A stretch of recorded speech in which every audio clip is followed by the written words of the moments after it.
boy is capable of merging with any monster. But it wasn't always like that. He woke up in a strange world being mocked by a girl. They called He weak, a boy with no talent, no skills. Until the day they injected the serum of power. Everyone laughed, thinking he'd just become another ordinary worker. But the weakling of the class awakened a legendary power, a power capable of turning him into the king of monsters. But to understand how it all began, we need to go back to the moment he woke up in this new body. A desperate scream echoes through the classroom at Ancient High, where everyone is studying for the test. Clutching his head, the boy shouts, desperate at the thought of having to go through it all again. Since ancient times, humanity has been plagued by catastrophes and invasions from monsters coming from secret realms. These realms connect to other worlds and use dimensional rifts to invade Earth. To fight back, humans created a system that injects beast genes, awakening talents capable of saving civilization. As a result, warriors gained a status and treatment far superior to that of common people.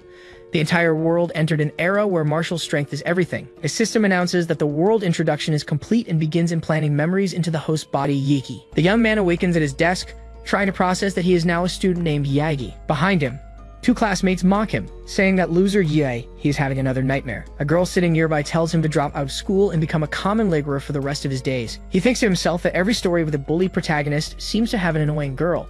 He instantly understands that the original owner of the body had a bad reputation because his parents' accident made him lose focus on his training and studies. In a panic, he realizes he has inherited the boy's humiliating and unpopular life, lamenting his tragic situation. The teacher announces that it's time to inject the genetic modification serum, the culmination of 3 years of hard work. He adjusts his glasses and adds a warning for those who didn't take their training seriously. He forces a smile, thinking that he wasn't the one who slacked off, but he's the one who has to face the consequences. With a determined look, he decides to fix all the mess left behind by the body's previous owner. In the genetic injection hall, students speculate on which high-level beasts they will awaken. A technological container opens in the center of the stage, releasing a cold mist. Inside, several vials of the genetic awakening serum glow with a bluish light. The teacher explains that the serum contains genes of ancient beasts and that everyone must calmly accept the power. The first names are called, and a professional administers the injection into a student's arm. Screams echo through the hall as their bodies react violently, releasing powerful auras. Seeing this, Yugi grits his teeth and injects the serum directly into his body. His eyes glow intensely with a blue light. Sometime later, the teacher observes him and comments that he doesn't seem to have changed much. The girl who was teasing him approaches, laughing, and claims he didn't awaken anything at all.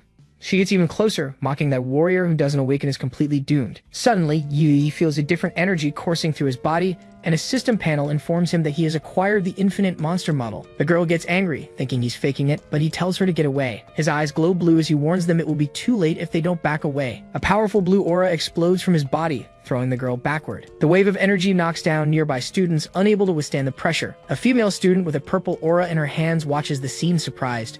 Another, surrounded by ice crystals, wonders if there's someone stronger than him here. A new panel appears before Yugi, revealing he has awakened a rank of monster model. He stares at his own glowing hand, realizing this is the special power granted by the system. The two classmates who mocked him earlier look on in shock, unable to believe this is the same Yugi they call the loser. The girl who taunted him is unconscious, not understanding what kind of power he awakened to defeat her so easily. Turning to the fallen students, he apologizes, saying he had warned them to stay back. An announcement echoes over the hall's loudspeakers, summoning all awakened third-year students to the testing building to examine their new genes. The panel displays the result of a student who awakened a third-level magical beast bloodline, becoming number 1 in the class. Soon, the name of Chu Zhao, the top student, appears.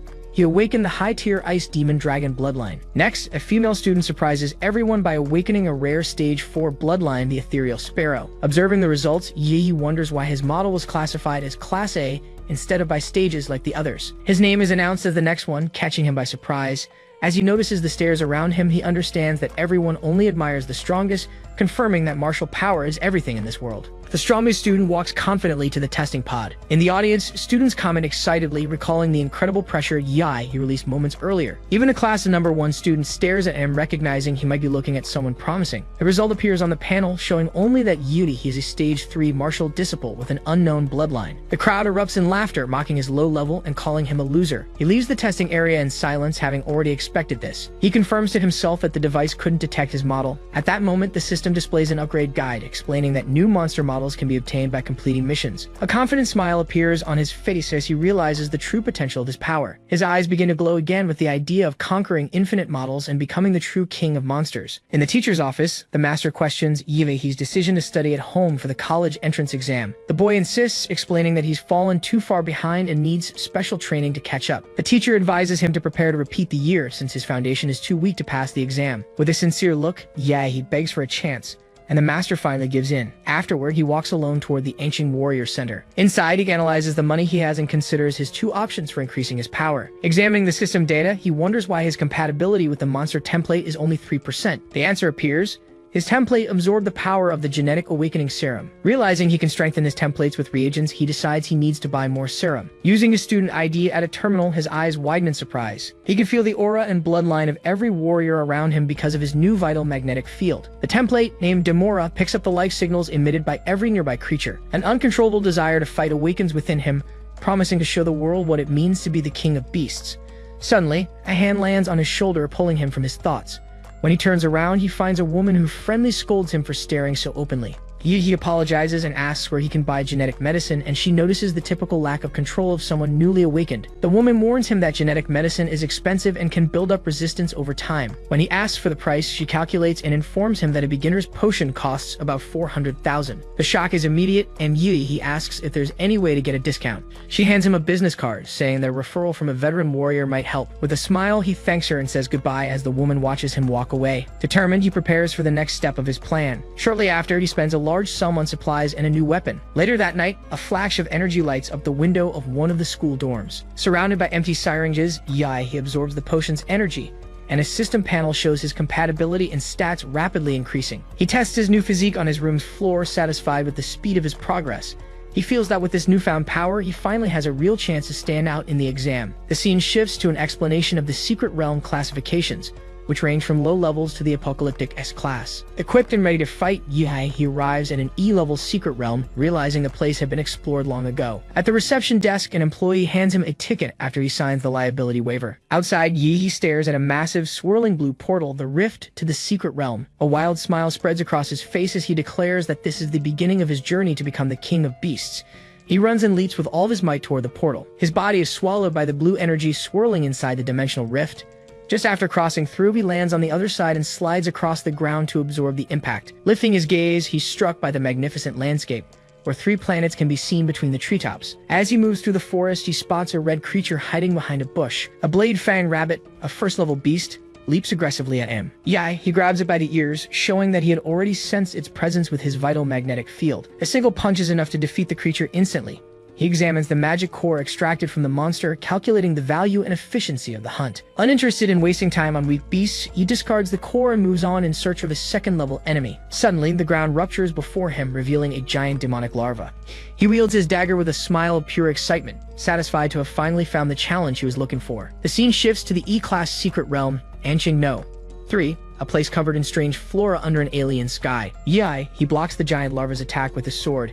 He recalls reading that the creature's belly is its weak spot as the monster's green blood drips down. The beast curls into a ball and rolls toward him with impressive speed. Concentrating energy in his fists, he prepares one of his new martial arts. A concentrated beam of energy shoots out and hits the monster's carapace, but it deals little damage. The creature retaliates, spitting purple energy projectiles from its mandibles. The boy's eyes widen, surprised by its ranged attack ability. With an agile leap, he dodges the shots as they whiz past him. One of them hits his jacket, drawing an annoyed complaint about the price of the newly bought clothes. Facing the enemy, he realizes he can't win with his current martial level and decides to resort to his special power. His eyes glow an intense blue as the bloodline of the demon emperor, Demora, activates. A blue draconic aura explodes around him, and the system panel displays his power level rising from 15 to 21. In an instant, he moves swiftly and cuts down the demonic larva with a single strike. His silhouette distorts into a shadowy beast before lunging into the monster's open mouth. He tears the creature apart from the inside, sending a green shower everywhere. With the battle over, he deactivates the transformation and expels the accumulated heat from his body. He then notices that his newly bought sword has been completely corroded by the creature's venom. The energy expenditure leaves him exhausted and his stomach rumbles with hunger,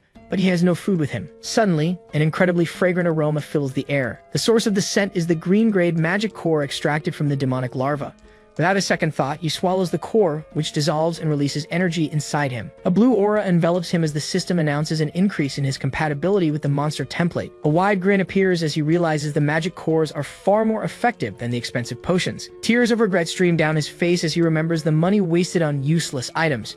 He turns his frustration into motivation and decides to hunt as much as possible. He activates his vital field, which expands in waves to detect all nearby creatures. The next afternoon, he leaves the secret realm with his stats significantly enhanced. 20 white and 1 green magic core are dumped on the counter, leaving the receptionist completely stunned. After handing over a portion of the cores as a government tax, He receives 200,000 credits in his account. With 9 days left before the college entrance exam, the scene shifts to the entrance of a portal leading to a D-class secret realm. A group of warriors gathers around a jeep, discussing their mission to find the Blood Jade Flower, now 1 member short. The leader, Lin He, introduces the new martial artist he hired through an agency. Using the alias Onosla Yai, he introduces himself, explaining he had to use an illegal agency to enter the realm since he's still a student. The team members find the name odd, and he explains that his original one would violate copyright. The leader warns him not to cause trouble, and the young man agrees, thinking it's good to have responsibilities clear from the start. With their objectives set, the group speeds up in the jeep and dives straight into the blue portal. Soon they're crossing an alien desert, guided by a tracker indicating the flower's location. During the journey, he observes the landscape and concludes that the secret realms don't belong to a single connected world. Suddenly, monsters emerge from the sands and attack the moving vehicle. The captain orders Hood to deal with the creatures. The warrior obeys, launching a series of sharp blades at the pack. The strikes hit the monsters square in the head, taking out several at once. As the jeep pulls away, explosions erupt in the sand right behind them. Hood confirms the targets are eliminated, and Yi carefully observes his companion's ruthless and precise technique. Further on, a vast desert with an oasis and 3 visible planets in the sky unfolds before them. The team continues their journey on foot under the scorching sun.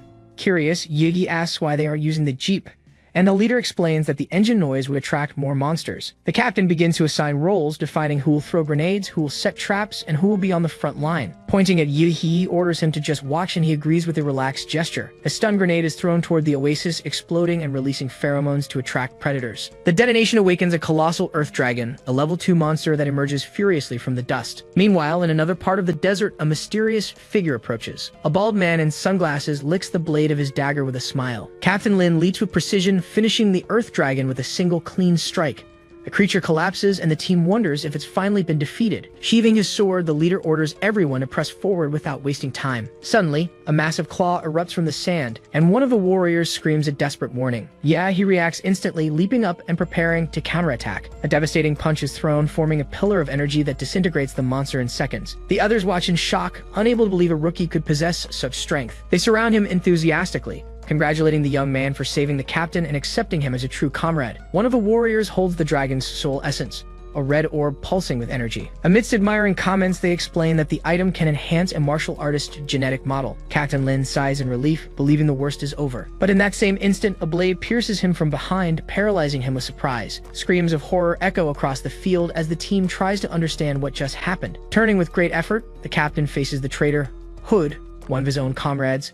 With a cold smile, the traitor reveals his motive is simple: to get rich. From the shadows emerges a bald man in dark sunglasses. Hu Feng, his accomplice. One of the warriors recognizes him as the thief who attacks martial artists inside the secret realms. Poisoned and dazed, the captain realizes the traitor already knew the flower's location before the mission even began. With a steady gaze, he deduces that the information was transmitted by the darts Hood used earlier. The traitor praises him for being sharp, mocking him for risking his life instead of studying for college entrance exams. With a smirk, Yi replies that the title of top student is already his for the taking. Irritated by the taunt, Hood furiously throws his daggers. A blue glow appears in Yi's eyes as he retorts that the bald guy giving orders is the truly arrogant one. Energy condenses in his hands, forming an incandescent blue sphere. In a firm voice, he declares that it's time to take out the trash. Hu Feng watches with an intrigued smile and orders them to bring him the boy. The traitor charges forward, launching a series of flaming blades. Yi responds by creating a spinning shield of blue flames, blocking every strike amidst sparks and heat. The collision kicks up a cloud of dust, and one of the survivors warns that the traitor has vanished from sight. In the blink of an eye, Hood reappears in the air and unleashes a powerful kick.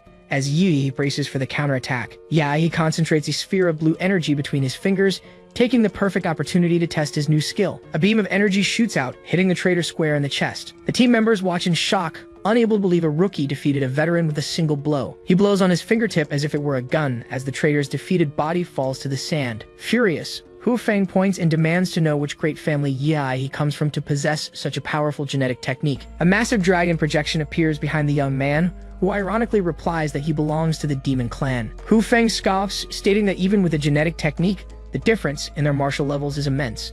He then activates his bloodline, transforming into a giant, bear-like monster.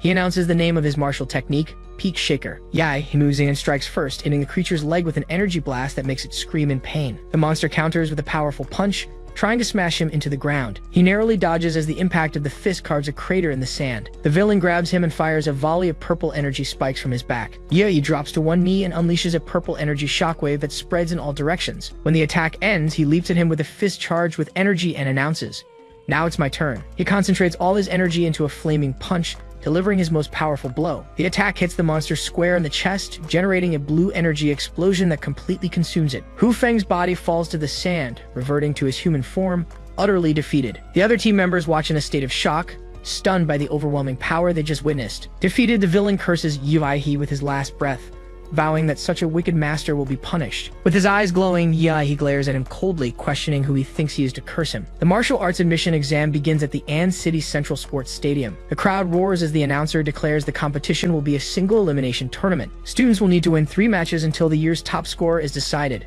With an excited shout, the host officially declares the start of the city's exams. Instantly, intense battles erupt across the arenas, filled with energy and the shouts of the crowd. In Arena 6, however, Huang Tongtong's opponent has yet to appear. The announcer states that if Yi doesn't arrive in time, it will be considered a forfeit. Annoyed that she can't humiliate him, Huang Tongtong unleashes her fire lizard aura. In the stands, the crowd begins to mock Yi, calling him a coward. The referee checks the clock, preparing to call time. Just then, 2 masters in the stands sense a powerful aura approaching. In the sky, a figure surrounded by blue energy cuts through the air toward the stadium. He lands in the center of the arena with a devastating impact, unleashing a shockwave of power that sweeps through the area. The force of the blast shoves Huang Tongtong back, forcing her to shield herself, confused about what's happening. The newcomer's foot stops just inches away, ending the confrontation before it even begins. With a single kick, he sends her flying. After the fight, he looks up at the sky and sighs in relief, thinking he almost had to wait until next year. His opponent falls unconscious at the edge of the arena, and the referee declares Yi the winner. The crowd erupts in applause, stunned by his spectacular entrance and one-hit victory. With a slight smile, he recalls that the blood jade fruit given to him by Captain Lin strengthened his body impressively. On the tournament board, his name appears, advancing to the next round. The second fight ends the same way, with his opponent being thrown out of the arena with a single punch.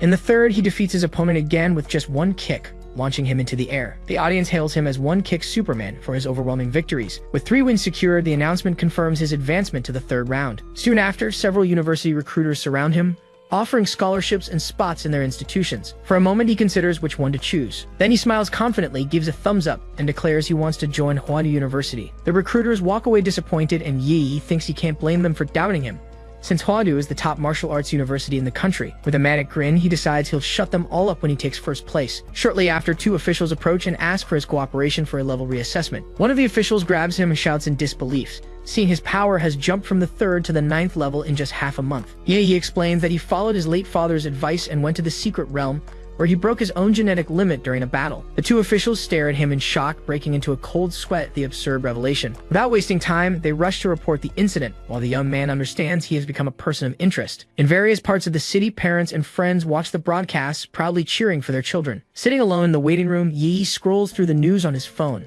His melancholic gaze reveals the weight of his loneliness, feeling like a forgotten orphan. Far away, his old teacher watches the fight on TV and shouts, encouraging his student to do his best. The first match of the promotion round begins with Yahello in the center of the arena.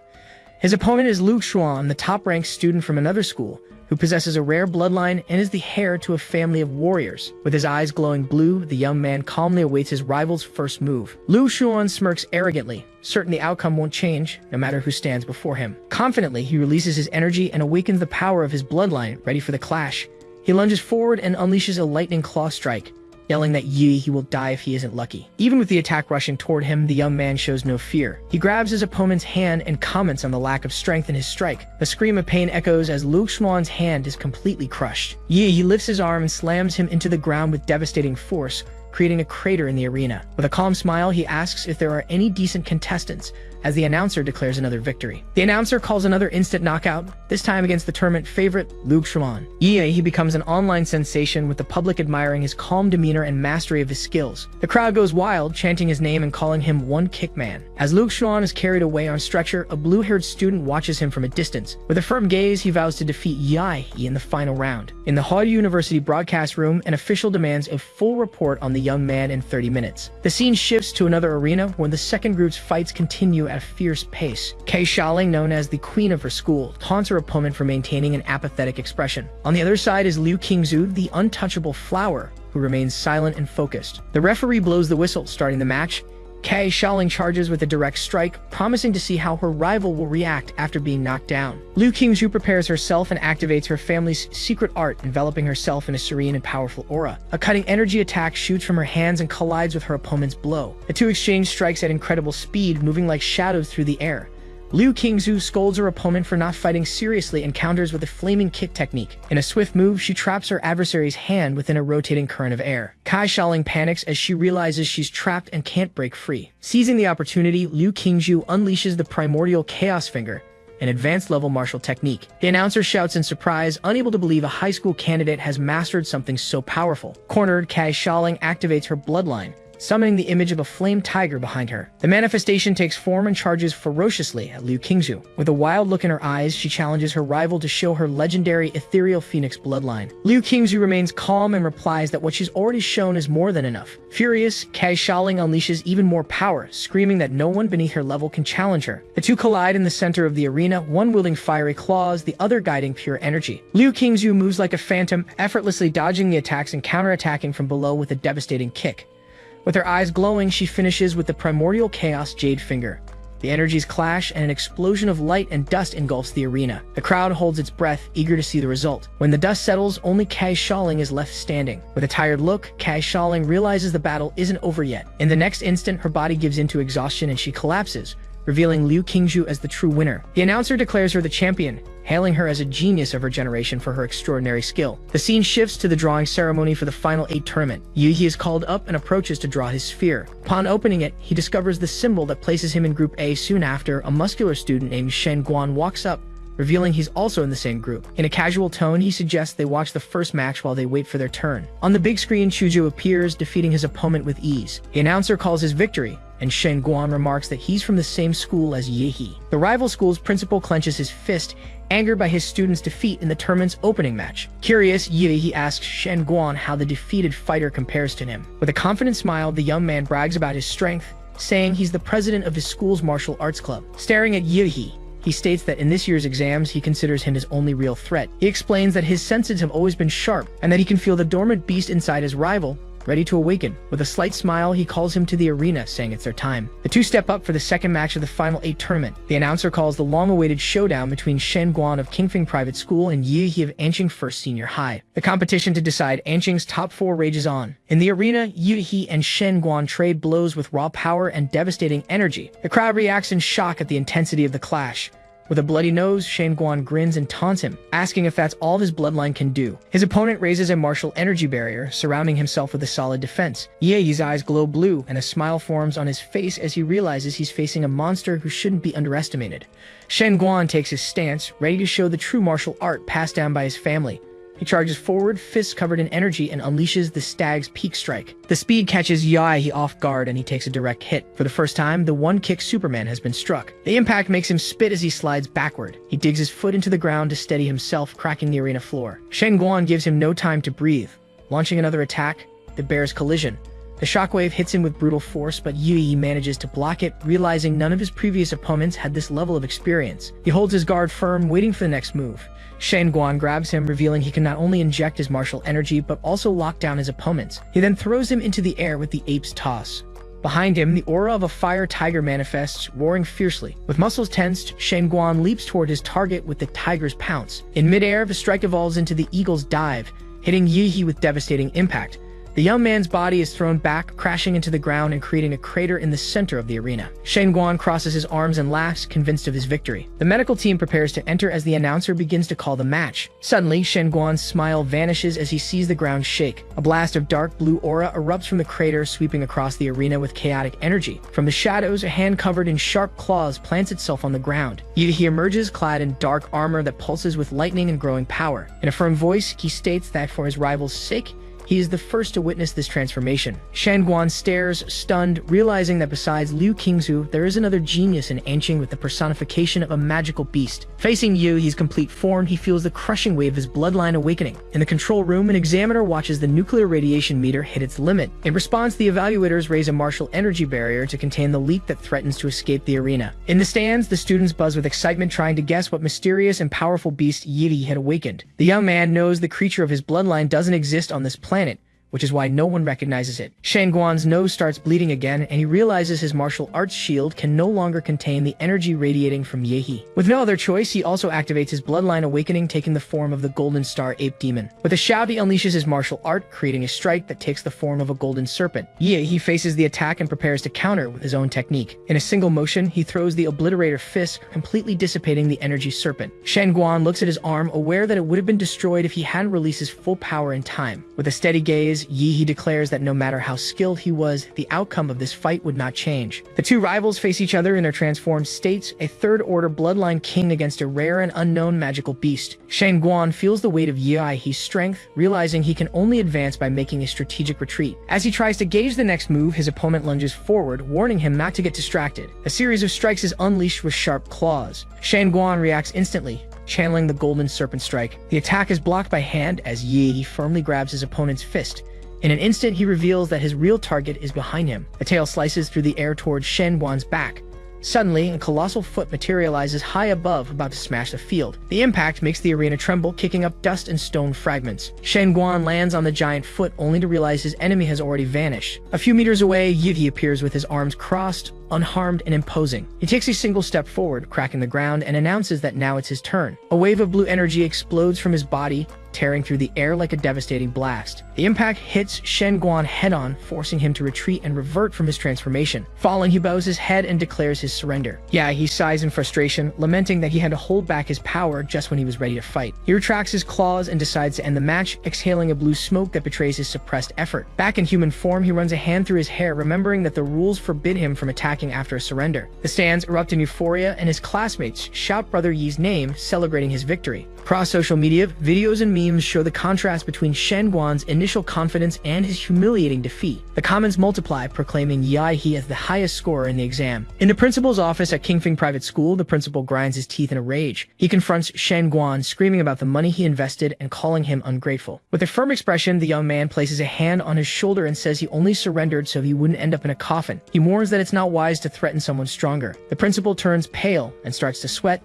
stammering that he's right. Soon, the big screen announces the 4 finalists of the exam, ending the round with applause and tension. The principal of Ancient First Senior High celebrates the victory enthusiastically, while teacher Liu cheers even louder, overcome with euphoria. The drawing ceremony for the semifinals begins, and Yehi realizes that once again he has drawn the first number. On the other side, Liu Qingzu reveals the same result, drawing curious looks from the audience. The big screen confirms the matchup. The first semifinal battle will be an internal duel between Yehi and Liu Qingzu, both representing Ancient First Senior High. The crowd buzzes with anticipation over Liu Qingzu's power, known for mastering 2 royal martial arts and carrying the bloodline of a 3rd-level king. There's also talk about Yehi, who defeated an opponent of the same caliber and might be hiding an even more terrifying bloodline. In the arena, the atmosphere is pure tension, and the stands are packed with eager spectators. The two competitors step onto the platform, positioning themselves face-to-face under the judge's watchful eye. With a firm nod, the referee announces the start of the match. Yehi dashes forward, advancing without hesitation to strike first. Liu Qingzu moves calmly through the rising smoke, preparing her counterattack. From the mist emerges a figure cloaked in shadows, her eyes shining intensely. With a determined expression, she watches her opponent, thinking that she hopes he's really as strong as they say. The match begins, and Yehi releases a dense cloud of steam that covers the entire arena, blinding the audience. The announcer excitedly narrates, wondering how the talented girl from the Liu family will handle the competition's dark horse. Inside the smoke, Yehi makes out his opponent's silhouette and realizes her martial skills surpass his own. He understands that, as a combat genius, the longer the fight goes on, the harder she'll be to beat. He decides to go all out from the start and prepares the Mountain Prison Fist. Liu Qingzu raises an energy barrier, assuming he'll use the move to force her on the defensive and create an opening for a counterattack. But the young man moves unexpectedly, launching a long-range sweep kick. As she leaps back, she realizes he didn't use a fist technique as announced, but a steel whip. Angered by the trick, she awakens her bloodline and roars. She charges forward with a straight punch, and the spectators react, accusing him of fighting without martial ethics. The tactic breaks Liu Qingzu's rhythm, putting her at a disadvantage. Yehi keeps up the pressure, giving her no room to react. She channels her martial energy and forcefully repels him. His hand transforms into a claw, and he warns her she won't escape so easily. He launches himself through the air, delivering an energy-charged strike. Liu Qingzu tracks his movement and manages to jump away, narrowly dodging. She immediately counterattacks, causing an explosion that shakes the arena floor. Suddenly, Yehi appears before her, shouting for her not to run away. The sequence of attacks is brutal, forcing her further and further back. While trying to defend, she notices her opponent's absurd strength and remembers her 2 secret techniques, the defensive floating shadow, and the offensive Hanyu and Jade finger. She realizes she's being pushed to the edge and won't have time to use either technique before falling. With a steady gaze, she decides to use her last resort. A purple feather shrouded in dark energy materializes in her hand. His face fills with surprise as he recognizes the object. She reveals her final trump card, an eye-like artifact pulsing with immense power. She activates her bloodline's awakening, the ethereal bird. A colossal bird appears in the air, its purple wings expanding and shedding feathers of pure energy, leaving the boy in shock. Surrounded by her aura, Liu Qingzhu floats, revealing her awakened magical beast bloodline for the first time. Purple energy gathers in her palm as she warns Yi He to be careful, saying she can't control her power in this form. The young man smiles confidently and replies that it's better this way because now he can also fight with everything he's got. Suddenly, he feels feathers hitting him from behind and instinctively turns around. Before he can realize it, his opponent is already in front of him, unleashing the mysterious Hanyu and Jade finger art. He retaliates with a shout, preparing the atomic explosion fist. The two techniques collide, releasing an explosion in the center of the arena. The crowd covers their eyes, blinded by the intensity of the impact. The shockwave sends Liu Qingzhu flying, a scream torn from her as her body is thrown through the air. Astonishment fills her face as she feels the enemy's overwhelming power. Through the smoke, Yi emerges transformed, his body now covered in dark armor crackling with blue lightning. A savage roar echoes, revealing the monstrous form he had hidden until now. The first semifinal of the exam erupts in a blast of blue lightning that engulfs the arena. Liu Qingzhu feels the dangerous fluctuation of energy and realizes the situation is about to spiral out of control. In his beast form, he concentrates an absurd amount of power. The protrusions on his back glow, gathering energy for a devastating blow. The power flows to his mouth, which begins to crackle with electric bolts. He fires a colossal blast of energy, the dreaded Godzilla's breath. Liu Qingzhu wraps her body with her wings, bracing for impact. She uses them as a shield, channeling every bit of energy to sustain her defense. Her eyes glow as she activates a latent ability, determined to resist. The beam hits her barrier in a blinding explosion. With great effort, she manages to redirect the attack using the feather deflection technique. The breath is deflected and shoots toward the ceiling, cracking the structures. The audience panics as they see the uncontrolled energy raining down on them. At the last second, a golden honeycomb-shaped barrier rises to protect the crowd. The beams ricochet around the arena, creating a chaotic spectacle of light and destruction. Shrouded in a golden aura, Mayor Huang, King of Anqing, appears, floating above the arena. With a firm gaze, he declares that on this day, the strongest champion in the city's history will be born. The announcer shouts in relief, thanking the mayor for saving the audience.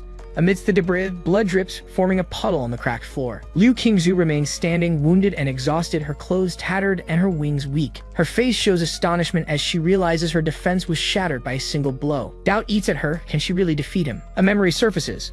A young Liu standing before the ancestral tablets, being told she is the family's hope and that she cannot fail. Another memory overlaps. Her mother's voice, saying she dedicated everything so her daughter could revive the Liu name. The pressure suffocates her, her mother's gaze demanding that she keep winning, not just in the exam but always. Back in the present, she breathes heavily and faces Yahello. Her opponent is shrouded in an intense blue aura, his body vibrating with power. She silently admits that he is truly strong. She thinks it's only natural that she can't beat someone like him. With a tired face and a glint of resignation in her eyes, she urges him to end the fight quickly. She moves forward in a final motion and lands a direct blow on her opponent's chest. Surprised and with fear on her face, Liu Qingzhu asks why her opponent didn't dodge. His blue gaze remains fixed on her, serious and firm, as he asks where her fighting spirit from before has gone. Her eyes widen in confusion. The intensity in his gaze grows. He asks if she even truly looked at him during the fight. With his fist cloaked in energy, he shouts that he will win this title fair and square. Liu Qingzhu's purple eyes gleam, still confused by his words. In a sudden advance, he lands a direct punch to her face. His voice is firm as he warns her to face him seriously. The assault continues, fast, precise, merciless strikes. Between the impacts, the girl complains, saying he's cruel for attacking her like this. She screams, asking why he insists on fighting when she just wanted to hand him the victory. The final blow sends her flying amidst an explosion of energy. In midair, she protests that he shouldn't hit a girl in the face. He shows a satisfied smile. He says this is much better and taunts her to fight for real as she doesn't want to get beaten up. Rage fills her eyes. A roar echoes as she unleashes all her power in a blast of purple energy. Her body is engulfed in mystical flames. The art of ignition awakens. In her full magical beast form, she declares that she will defeat him with all her might, exactly as he wished. In the air, Liu Qingzhu floats with her wings spread, staring at her opponent. He grins, excited. He says that now that she's revealed her true form, things have finally gotten interesting. His transformation begins soon after. The dark armor completely envelops him, sparking with bluish lightning. In a firm tone, he states he can't let his guard down. His power combines the Demura model with Kaigong, creating a nuclear-like combat body. In his complete form, he challenges Qingzhu to a good fight. She concentrates purple energy in her hands, preparing her next strike. A gigantic tornado forms ahead, the rending hurricane, which which charges forward, leaving a trail of destruction across the arena. He breaks through the whirlwind with an explosive fist, shattering the energy flow. The warrior responds with a devastating sonic scream that spreads in waves through the air. The two powers collide, and the arena is engulfed by an explosion of purple and blue light. Even after a direct hit, Yui holds his ground, resisting the force of the impact. With a defiant smile, he asks if she thinks she's the only one who can scream. The plates on his back glow intensely, charging energy for the next attack. Kingju recognizes the move, but decides to drop her defense and bet everything on her final technique. Wrapped in a purple aura, she declares she will face her opponent head-on. He unleashes the atomic breath, a massive blast of blue energy. In response, the warrior lets out a cry and unleashes her bloodline ability, launching countless underworld blood thorns. The attacks slice through the air at high speed, about to collide in the center of the arena. Outside, the announcer panics, realizing the collision is beyond the two competitors' control. Mayor Huang King acts quickly, activating a genetic technique. From the ground, an immense energy barrier rises, the ley line divine wall. The attacks crash against the wall, creating a blinding explosion of light. The audience reacts in shock, trying to understand what happened, and if it was the mayor who protected them. As the smoke begins to clear, everyone realizes his action prevented a tragedy. Huang King observes the arena in silence. He thinks to himself that the walls were hastily erected and that no one expected such powerful candidates. Amidst the dust, a hand falls limply. Liu Qingzhu lies on the ground, severely injured. The power of her magical beast form is completely depleted. Even so, she refuses to give up. She believes she can still fight. He approaches with slow steps and stops before her. Qingzhu remains seated amidst the wreckage of the arena. He warns her that if she doesn't eliminate the nuclear radiation from her body, she'll end up crippled. The warning hangs in the air. She remains silent, processing his words. Suddenly, tears break through her control. She screams that she never wanted to fight like that and asks why he forced her to. He kneels, coming face to face with her. In a calm voice, he asks if she really didn't want to fight or if she was just being stubborn because he sensed her desire to win. Qingzhu's gaze wavers. She doesn't know what to say. She thinks for a moment and realizes he's right. In the heat of battle, she felt the thrill of fighting for herself without any restrictions. Her face flushes with shame as she confronts her own truth. He extends his hand and channels healing energy over her wounds. He says she gets too distracted by her own thoughts during a fight. He then stands up. He states that's why she lost. Qingzhu realizes, surprised, that her injuries and the radiation have already vanished. As he walks away, he admits that she's still the strongest opponent he has ever faced. Before leaving completely, he turns back with a slight smile. He says that next time he expects a pure battle. The blush returns from her face. She remains motionless, watching him leave, still stunned. The smoke on the field begins to dissipate, revealing Yi standing in the center of the arena, with his arm raised in victory. The announcer declares the end of the first semifinal.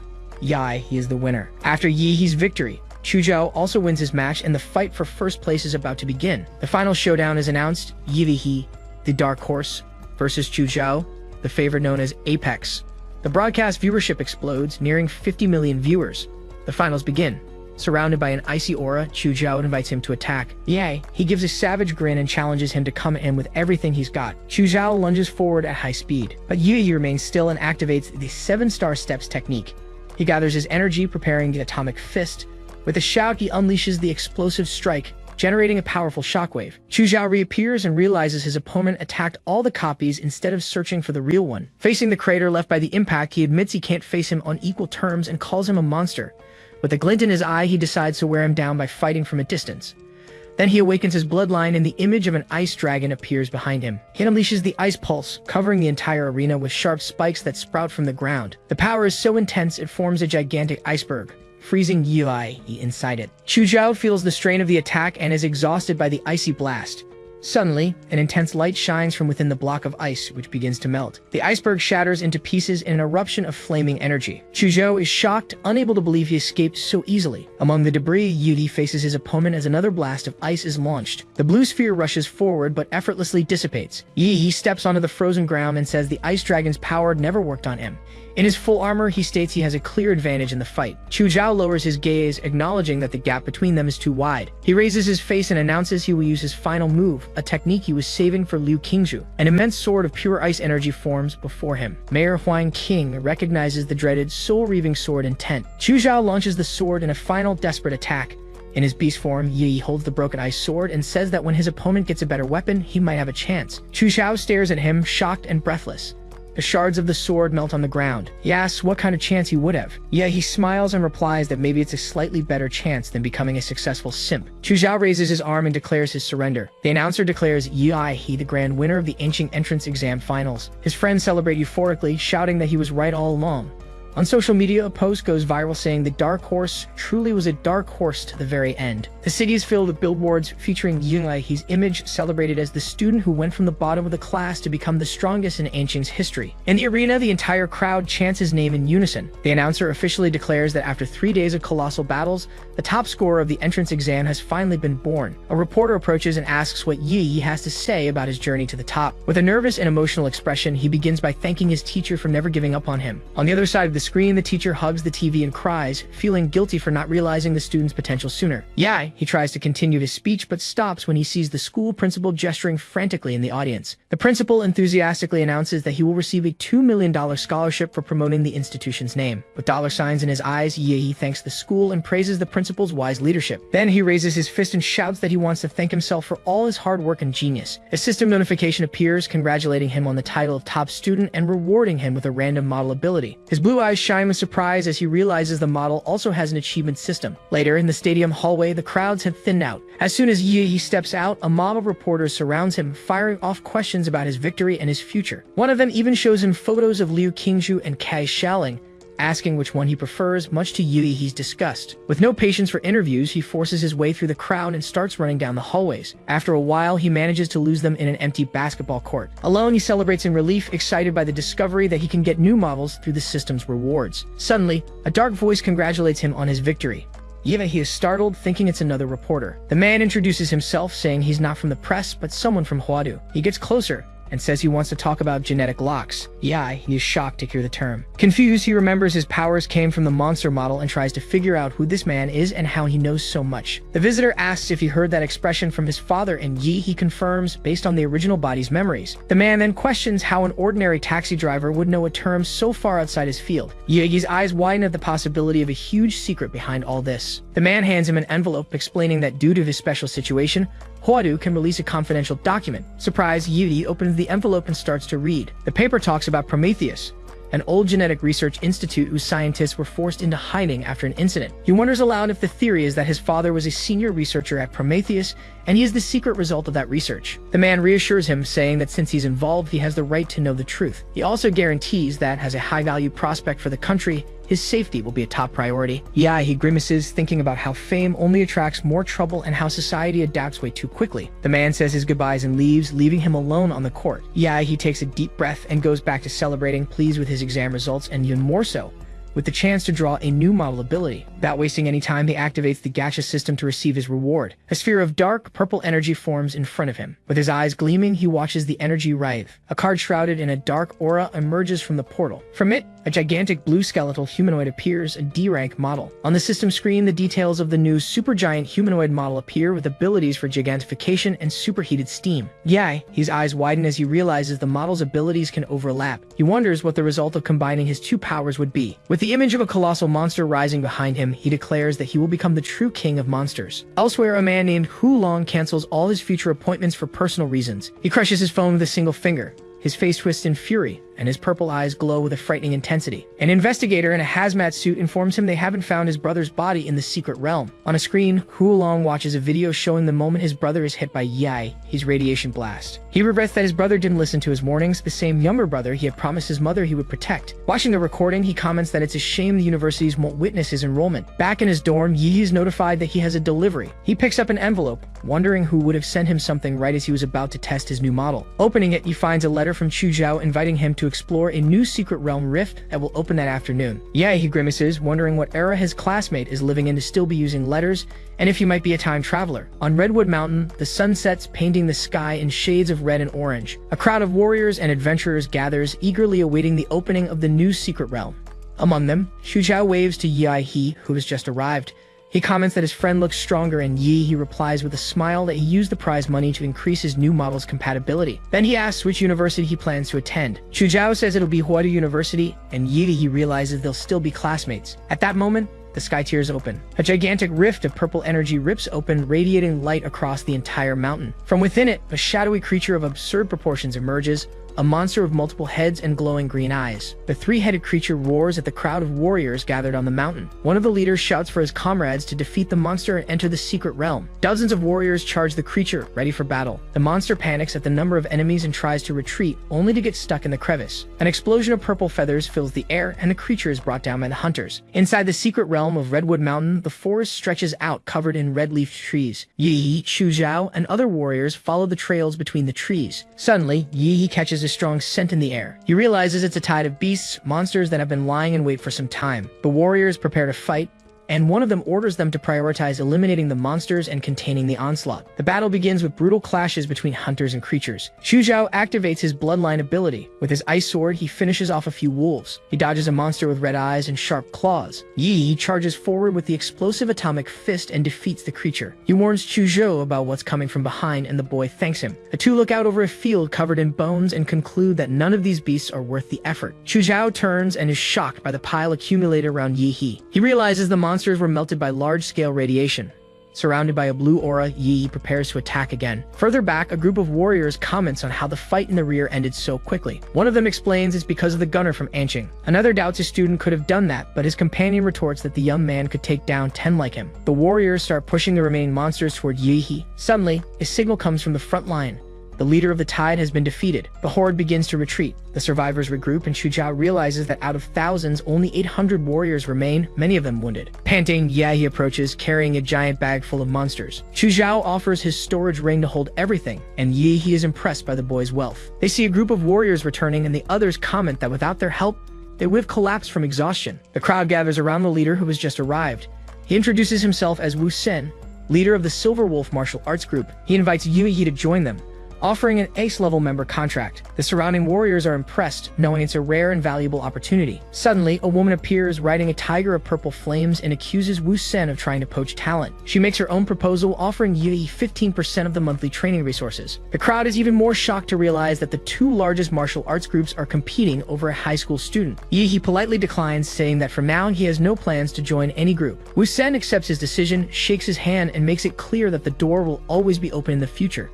After everyone disperses, Xu Zhao suggests they climb the trees to survey the area and make a plan. The two of them shoot up at high speed to the top of the forest. They land in the canopy and gaze at the vastness of the secret realm. Xu Zhao spots something on the horizon and asks, his face tense, what it is. The silhouette of a colossal creature larger than the mountains rises over the forest. With a wild smile, he says that one day they will hunt beasts like that and uncover the truth of these realms. Xu Zhao watches him, impressed by his confidence in the face of such a powerful and unknown being. He recognizes that Yi surpasses him not only in martial arts, but also in willpower. He activates his vital magnetic field and scans the area. He detects a vacuum zone to the southeast, completely devoid of life signs. He remembers the saying that where there's smoke are valuable fish, associating danger with great rewards. Pointing in the direction of the anomaly, he calls Xu Zhou to investigate the lake there, determined to bet big. They arrive ashore of a crystal clear lake surrounded by dark, twisted trees. With a smile, he waves to someone he recognizes as Sister Yuli, leaving Xu Zhao confused. Three warriors are on the shore and ask Yuli to introduce the famous gunner from Anqing.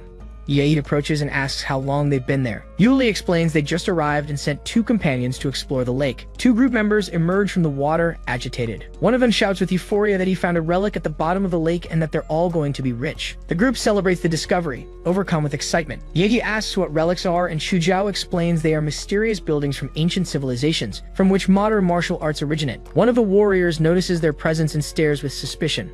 He accuses them of spying, but Yuli interrupts, explaining that they are the first and second place winners of the Anqing exam. She suggests they join the group as both have above average strength. The man asks how the spoils will be divided, and Yi proposes that everything be split based on each person's contribution. He reluctantly agrees, thinking it's better to avoid friction with future important figures. The group dives into the icy waters to explore the relic. They swim through an underwater cave and reach an inner chamber with ancient ruins. One of the warriors wonders where Lai Wei is, the companion who is supposed to be on guard. The leader tries to call him on the communicator, but gets no response. He asks if the duo who explored the lake saw any sign of monsters, but they say not even the bait attracted any creatures. The girl in sunglasses shows concern, thinking the place is too dangerous to continue. Yu Yang, the group's leader, shouts that glory doesn't come to cowards and challenges anyone who's afraid to leave. No one moves.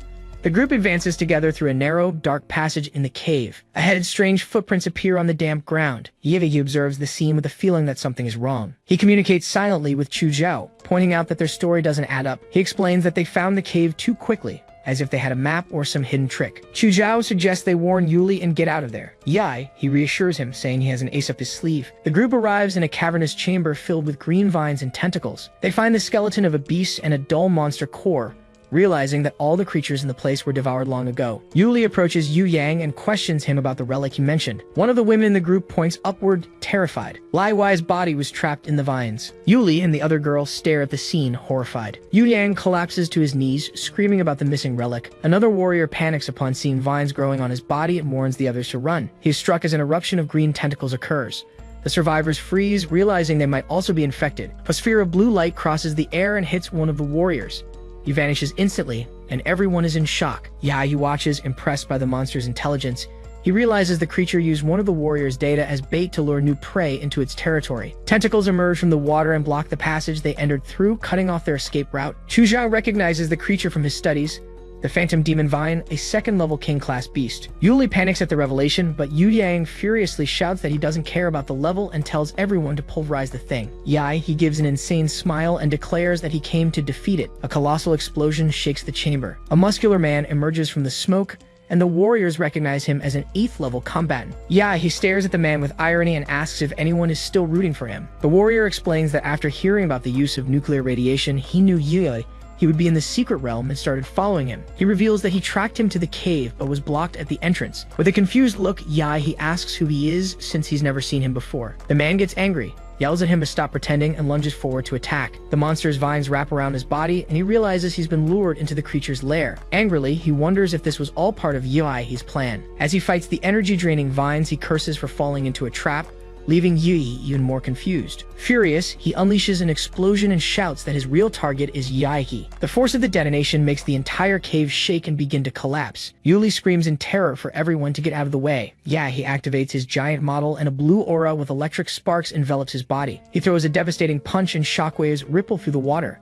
The blow shatters the cave wall, opening an escape route. He grabs Yuli and orders her and the others to leave first. The 8th-level warrior unleashes his soul-damaging sword Intent, determined not to let Yi escape. Chuzhou appears in front of him and blocks the attack with his ice blade. He warns that as long as he's there, no one will touch Yi. The man laughs with contempt, finding it impossible that such a weak blow could hit someone of his level.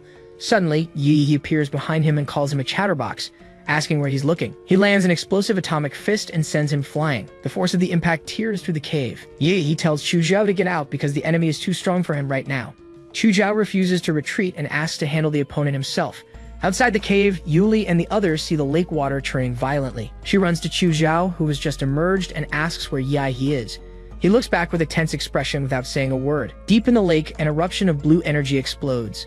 An ice titan emerges from the water holding the body of the 8th-level warrior. The man is severely injured, covered in burns, while Chuzhou and the others watch in shock. Outside, a massive explosion of lightning and energy erupts from the bottom of the lake, illuminating the entire area. Then, Yi emerges from the water and asks Chuzhou to lend him some clothes. Once dressed, he explains that the mysterious warrior used a plasma bomb to self-destruct. Chuzhou frowns, saying the explosion seemed much stronger than a plasma bomb, and that he saw a giant's silhouette in the smoke. Relieved to have fooled them, Yi admits to himself that he overdid it with the force and ended up destroying the enemy.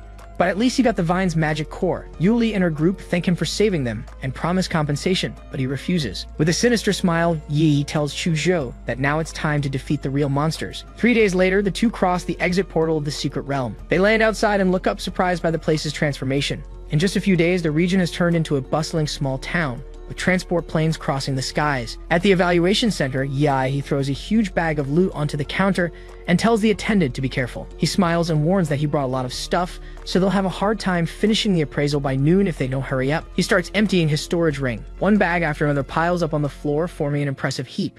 When he tosses the last bag, the appraiser turns pale at the absurd amount of goods. She stammers, asking if he's finally done unloading everything. With a sly smile, Yi confirms and urges her to hurry, saying he still has many spiritual medicines to take out. At the evaluation center, a group of appraisers examines the spiritual medicines, impressed by the rarity and value of the plants. He watches the scene, thinking that since low-quality magic cores no longer have any effect on him, he could trade them all for money. He reflects on his biggest gains: the 3rd-level monster cores and the green core of the demonic vine. After receiving a bank deposit of over 270 million, he leaves the place in search of a buyer for his medicines. Outside, a luxury car screeches to a halt in front of him. An older man approaches and introduces himself as Lei Yushin, owner of the Penguin Pharmacy, offering to buy his medicines for an above-market price. He realizes his information was leaked by the evaluation center, but accepts the offer for convenience. After the transaction, Lei Yushin bids him a cordial farewell, asking to be sought out if he finds more items in the future. Checking his bank balance, Yi sees it has surpassed 700 million, but recognizes that no amount of money can compare to his own strength. He sighs, aware that his model has increasingly high demands, and that he won't be able to supply it with money alone. Suddenly, he has an idea. There is another way to get stronger: martial arts. He reflects that although he won the exam, his combat techniques still don't match the level of true masters. Determined, he runs off toward his old school, yelling that he's going to get some gold coins. Upon arriving at the director's office, he is greeted with a cup of tea. The director greets him formally, but Yi interrupts, saying there's no need for such ceremony. He gives the director some medicinal wine, explaining it's a way to show respect for his elders. The director smiles, praising his good character.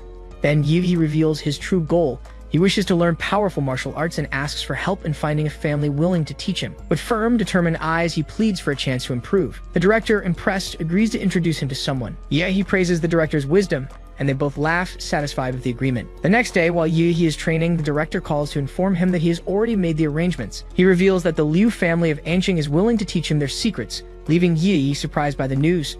On the outskirts of the city, a couple speeds along an empty road on motorcycle. The woman praises the speed, and the driver boasts of having something even more impressive. Suddenly, Yi pulls up beside them on a bicycle and warns the man not to get distracted at high speed. The driver gets startled and curses at him, mocking his bicycle and challenging him to a race. He twists the throttle, ready to take off. The motorcycle shoots forward, leaving Yi behind in a cloud of smoke. He just watches the scene with a bored expression. The couple on the motorcycle is startled when they notice an intense blue light approaching rapidly. Wrapped in energy, Yi overtakes them on his super-fast bike, waving and saying, "See ya." The bicycle disappears in a trail of blue light. The two are left dumbfounded, unable to believe that a simple shared bike could reach a speed almost equal to that of an airplane. Upon reaching his destination, Yi parks the bike and observes, impressed, the magnificent mansion before him, imposing, luxurious, and worthy of a martial arts family. He activates his magnetic field to scan the surroundings and detects the presence of several powerful beings scattered throughout the property. At the gate, Liu Qingzhu awaits him and greets him with a wave. He teases her, asking if she isn't happy to see him, and she replies, a little nervous, that her mother sent her to receive him. As they walk through the garden, he notices a gardener trimming the hedge with giant shears. They enter the mansion through an ornate and imposing door. Liu Qingzhu announces his arrival to her mother. At the top of a grand staircase, an elegant woman with white hair descends gracefully, welcoming him. Yi stares at her with a red face, completely captivated by her beauty. After the exams at the Liu family mansion, Liu Qingzhu stands before her mother, who is seated on the sofa. With a nervous expression, she tries to speak. The woman raises a hand, telling her not to be nervous. She says she watched the fight and that her daughter did very well, also praising Yi's strength. Liu Qingzhu remains silent, visibly embarrassed. Her mother explains that since her brother has limited talent, she is the only one capable of shouldering the family's responsibility. She lifts her daughter's face and reminds her of her beauty. In a serious tone, she warns that without the support of a master, the family could be forced into an arranged marriage and lose everything. She then proposes to unite the two, leaving Liu Qingzhu completely shocked. She comments that Yi is a young man of exceptional talent and a bright future, but with a dangerous ambition. Shortly after, Yi arrives at the mansion and greets the matriarch, offering a small gift. She mentions having heard about his interest in learning advanced martial arts. He is surprised by how quickly she agreed to help him. The woman explains that Liu Qingzhu will take him to the family's martial arts pavilion, where he'll have a full day to learn what he can. She also informs him that there are 3 Xuanwu martial arts on site, and his success will depend solely on his own ability. Yi bows in gratitude and makes a formal promise to the Liu family. The matriarch smiles, pleased with his promise and confident he will keep it. She remarks that he's a clever child, leaving Liu Qingzhu confused and Yi uncomfortable with her gaze. The two walk through a stone corridor, the tension between them almost palpable. He confronts her, asking why she seems to be avoiding his gaze, but she denies it. He steps closer with a provocative smile and asks if that's really true. She backs away, embarrassed and annoyed by his boldness, and he laughs at her reaction. They arrive at a massive, imposing door.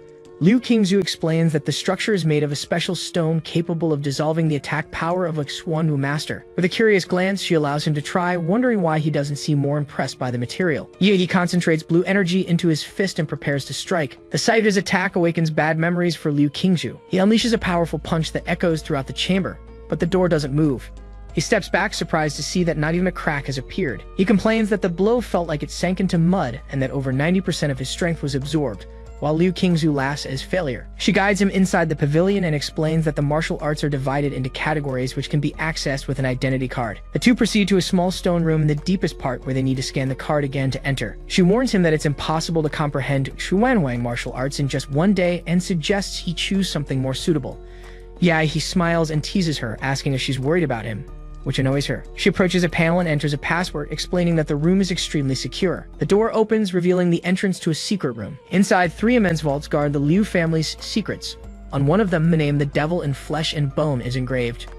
Liu Qingzhu explains that the key to mastering Xuanwang arts is to sense the martial rhyme left by its creator. With a maniacal grin, Yi declares that the devil in flesh and bone is perfect for him, claims to be the one chosen for that art. The vault door opens and he steps into a dark chamber. He looks up surprised by what he sees. He realizes the Xuanwang martial art isn't a book, but a statue. He sits before the statue trying to sense the martial rhyme. He wonders if he's truly entered the world of the rhyme, surprised that the art is a simple statue. Liu Qingzhu explains that statues, paintings, or even utensils can serve as vessels for the martial rhyme. She reveals that only martial masters can condense this essence into objects to pass it down to future generations. She says that from this point on, everything depends on him. But He complains that she didn't explain how to learn. She simply replies that he must sense the martial rhyme, stating that if he is destined for it, he will understand. Completely confused, he stares at her, lost by the vague instructions. Annoyed, he decides to take a nap and lies down. From the observation room, Liu Qingzhu watches, frustrated by his relaxed attitude. Inside the spiritual world, he realizes his body has reverted to that of an ordinary person, but his monster template is still present. A muscular, ghostly figure appears, declaring that only a true man can inherit his martial arts. The entity challenges him to prove he is a true man of iron.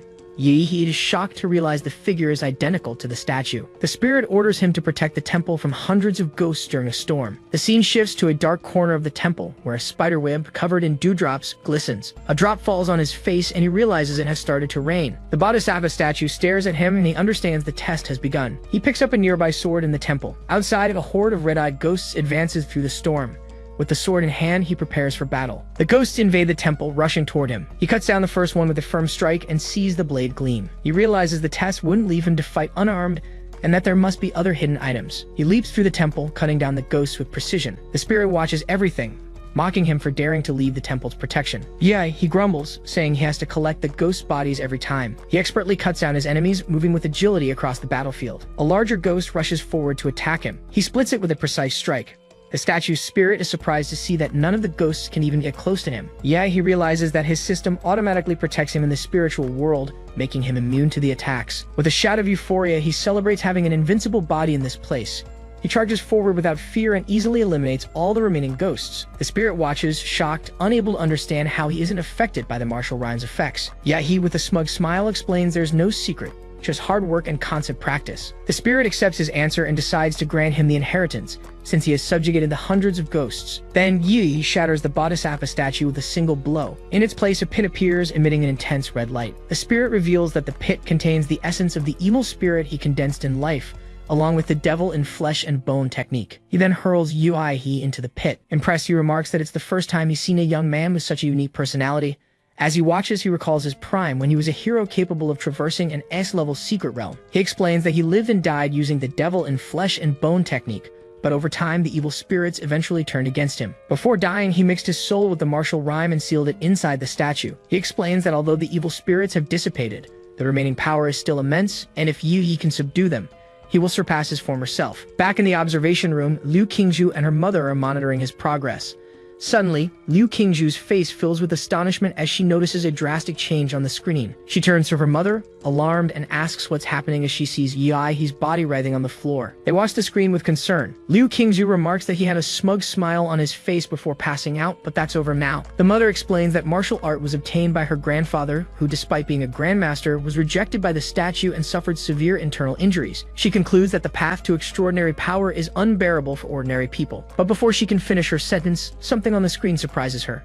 He stands up and stretches, raising his hands as if nothing happened. Liu Qingzhu remarks that his ordeal didn't seem nearly as dramatic as her mother made it out to be. In the spiritual world, He thanks the statue's spirit, who praises him as the most talented he's ever seen and entrusts him with his unfinished task. With a cunning smile, He accuses him of cheating during the test. He clenches his fists, feeling his combat power has doubled, even with no apparent increase in his stats. The two women rush into the room and ask if he managed to learn the technique. With a confident smile and a slight nod, he confirms that he did. Liu Qingzhu's mother is shocked, unable to understand how he learned everything in just an hour, and while sleeping no less. As he walks away, Liu Qingzhu watches him, convinced that a true genius is standing right before her. Seeing their disbelief, he turns around with a provocative smile and offers to demonstrate what he learned. He unleashes a flaming blue aura, explaining it's the evil spirit he conquered in the martial rhyme world. He concentrates the energy into his fist. Liu Qingzhu feels the ground shake and hears a ghostly howl echo through the room. Her mother stares at him, clearly impressed. Yi feels uncomfortable with the attention, thinking she should be a little more reserved. Liu Qingzhu then offers him the chance to learn the other two martial arts. Her mother scolds her, outraged, questioning why she would give away the entire family inheritance. But Yi refuses, saying he's tired and wants to go home. The matriarch suggests he use one of the cars from the garage since he arrived by bicycle. He remembers the motorcycle he saw earlier and asks if she has one. She confirms and offers to give him the best one from her son's collection. Outside the mansion, a young man walks by, curious to meet the son-in-law his mother mentioned. He grumbles about the annoying cyclist who scared his girlfriend earlier. Suddenly, Yi speeds past him on the motorcycle. The young man is shocked to recognize him as the same cyclist from before, now riding his bike. Later that night, Yi parks the new motorcycle in front of his house. Inside, he prepares the monster cores he collected, combining them with sauces and seasonings. He decides to add a bit more sauce to improve the flavor, remembering it didn't taste good at all last time. With his chopsticks, he picks up one of the blue crystals and puts it in his mouth. The system screen shows an increase in his stats, but he realizes it's still small compared to the creatures of the secret realm. Determined, he decides he needs to grow stronger and allocates all his points to the giant model. Next, he prepares to consume the golden core of the demonic vine. As soon as he absorbs it, his body is enveloped in an intense blue aura, and the system warns of an ongoing mutation. He frowns, not quite understanding what that means. He thinks about the risks, knowing a mutation could result in something powerful or a disastrous evolution. Still, he decides to take the risk, comparing the situation to turning a bicycle into a motorcycle. Soon, a notification appears congratulating him for unlocking the S-rank nuclear model. He screams in pain as the transformation takes over his body. The system informs him that upon reaching 100% compatibility, there's a chance to evolve into the Demora Star universe. With an excited smile, he repeats the name out loud, finding it incredibly powerful, and decides he needs to upgrade the model as soon as possible. Suddenly, a loud bang from outside catches his attention. He turns, stares at the window, and wonders what's happening or if it might be some kind of attack. Outside, heavily armed police forces surround the park, blocking all exits. Suddenly, a knock on the door puts him on alert. He frowns, suspicious, remembering that the previous owner of this body was a recluse who never had visitors. Soon, a woman in a futuristic battle suit enters through the window, observing him with curiosity and remarking that he's definitely no ordinary martial artist. With a cold smile, she threatens him, saying that now that she's been discovered, she'll have to make him suffer a little. He, however, completely ignores her and starts talking to himself about buying another house, leaving her confused. With an intense gaze, he points at her and declares with a mocking smile, "You're not here anymore." Meanwhile, outside, the battle rages on. The police are facing a powerful and unpredictable enemy. One of the targets reveals an opening, and the forces move in to capture him. Wounded, the man yells for his partner, Yahello, to take the golden gene and run. Resolute, he sacrifices himself, activating a forbidden technique to hold off the police alone. The woman, now wearing a black battle suit, tries to escape but is quickly intercepted by new enemies.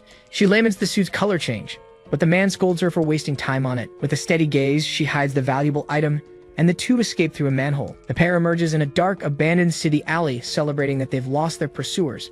The man notices her nano armor has already started to regenerate. Suddenly, Yi appears before them, approaching calmly. He stares at the woman and asks why she broke into his house. With a sinister smile, he warns her that she picked the wrong neighbor to bother. Startled, the man shouts, demanding to know how he found them. He explains matter-of-factly that he can feel the nuclear radiation emanating from her body. Then he moves forward, excited to test his new technique. Demon in the flesh. The man tries to defend himself but is immediately overwhelmed by a crushing force. The blow hits him head-on, sending him flying amidst a blast of energy. He spits, gravely injured, but has no time to recover. Yugi is already on top of him again, delivering a series of fast and devastating attacks. The woman watches it all, impressed by the speed and power of his martial arts. He boasts that he's a disciple of the legendary Emperor Guangla, which leaves the woman confused and surprised by the number of hidden masters in the city. The fallen man warns him not to be so arrogant. Then he slowly rises, his body beginning to distort until it reveals his true monstrous form. With a roar, he declares that as a 6th level martial artist, he won't be defeated so easily.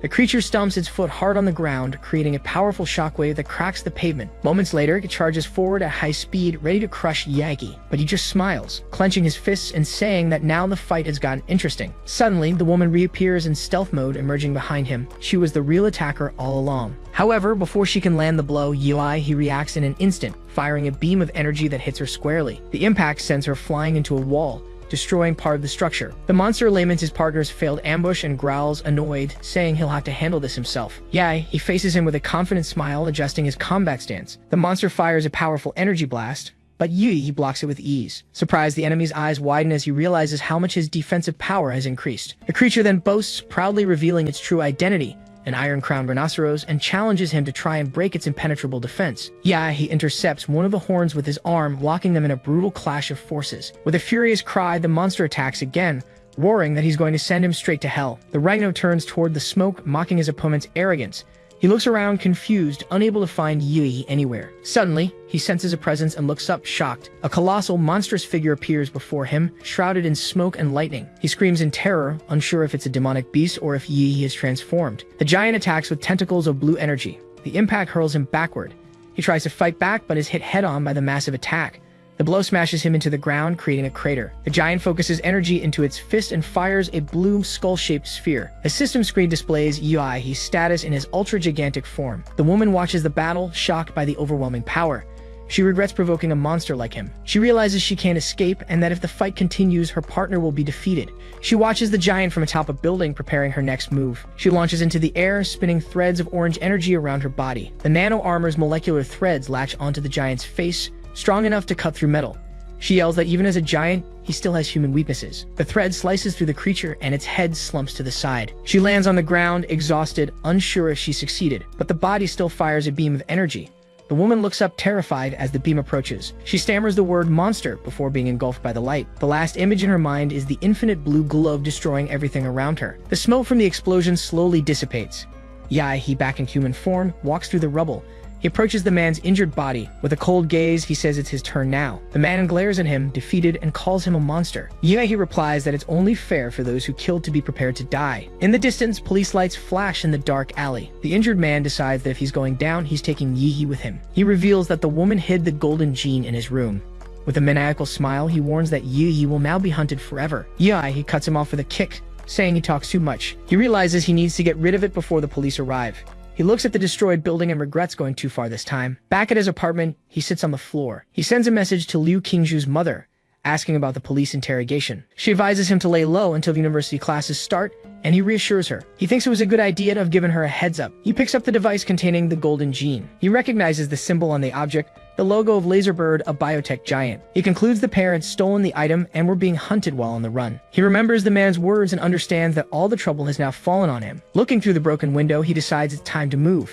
He goes to a hotel, ready to figure out what to do next. Meanwhile, inside a secret realm known as Swan Lake, a group of warriors harvest materials from the body of a defeated beast.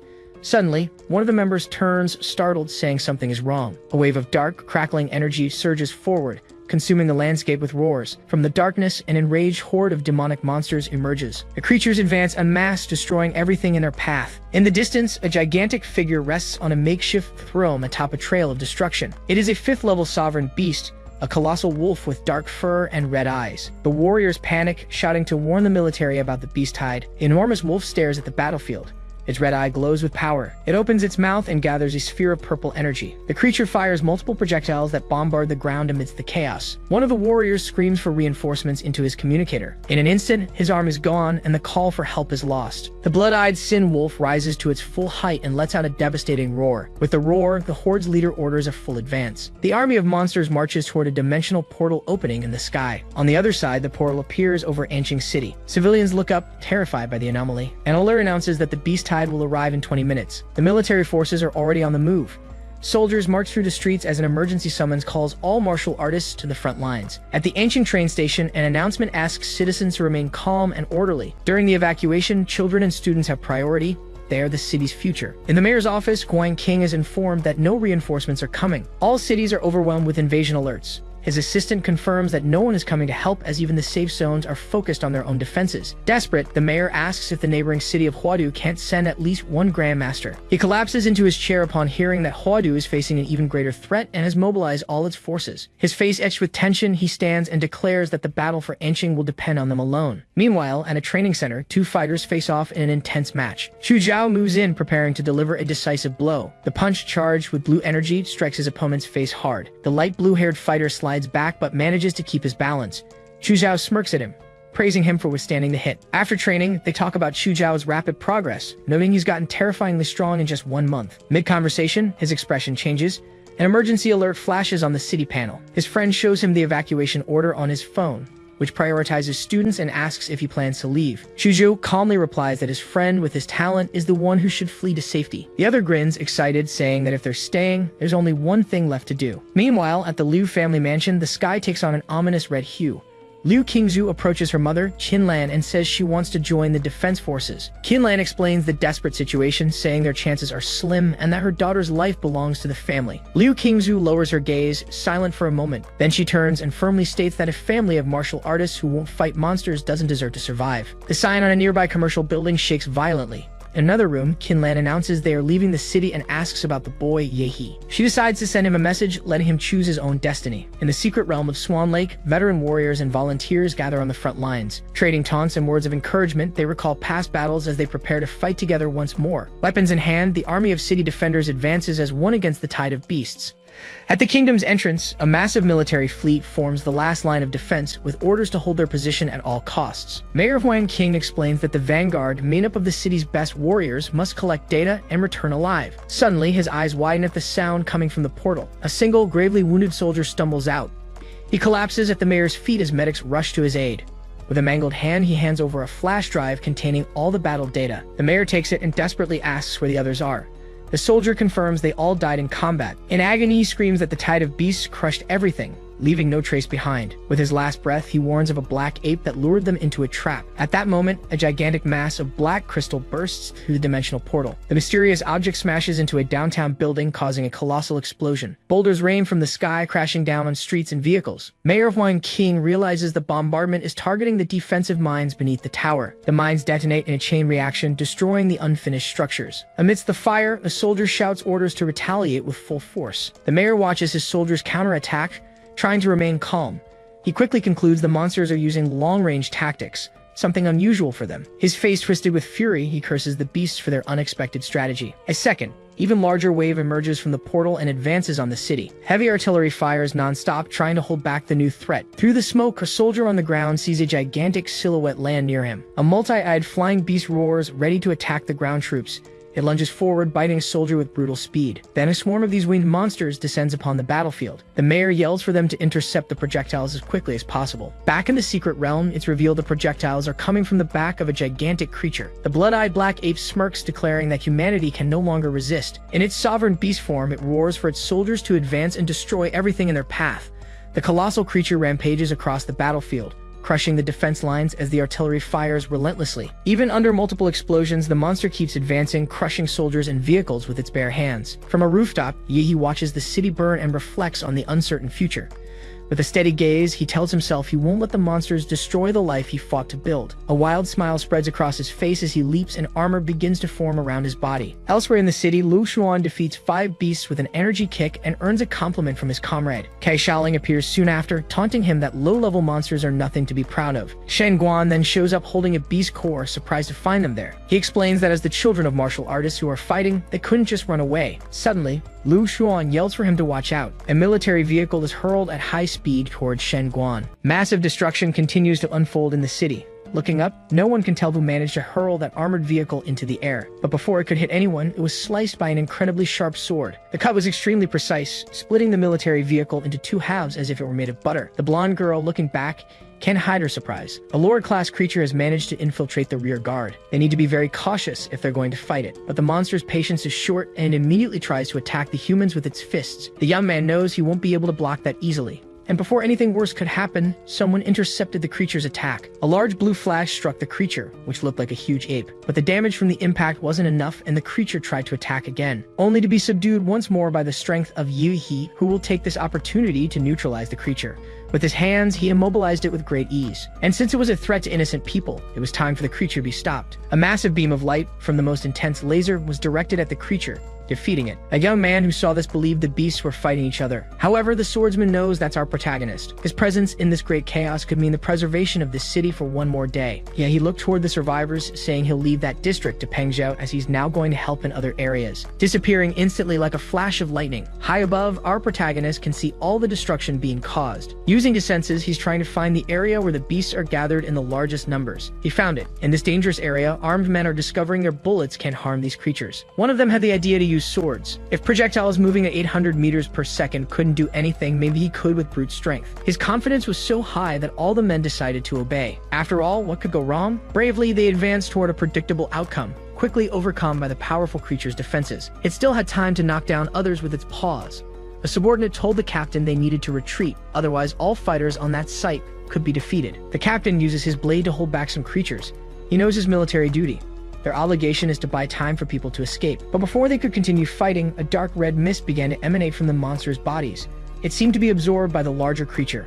Before it could even try anything, a large blue beam like a laser struck the creature's head, taking it down for good. Other monsters in the area began to sense the approaching danger. Our protagonist charges at them all full of enthusiasm, hitting the vast battlefield like a meteor. On the other front lines, more monsters are approaching the city, but they are actually converging on a single region. A girl informed her superior that this is being caused by our protagonist. The creatures are heading toward him. Even though he is the city's last hope, the man doesn't want to leave all this responsibility in the hands of one young person. It's time to help him, and they will do everything possible to make that happen. Meanwhile, our protagonist continues to subdue the creatures with his abilities, leaving behind a large number of defeated opponents. No creature is capable of stopping him in this situation. The man who was worried noticed that our protagonist is being surrounded, and they won't let that happen. Thanks to our protagonist's presence, the morale of those fighting has been boosted.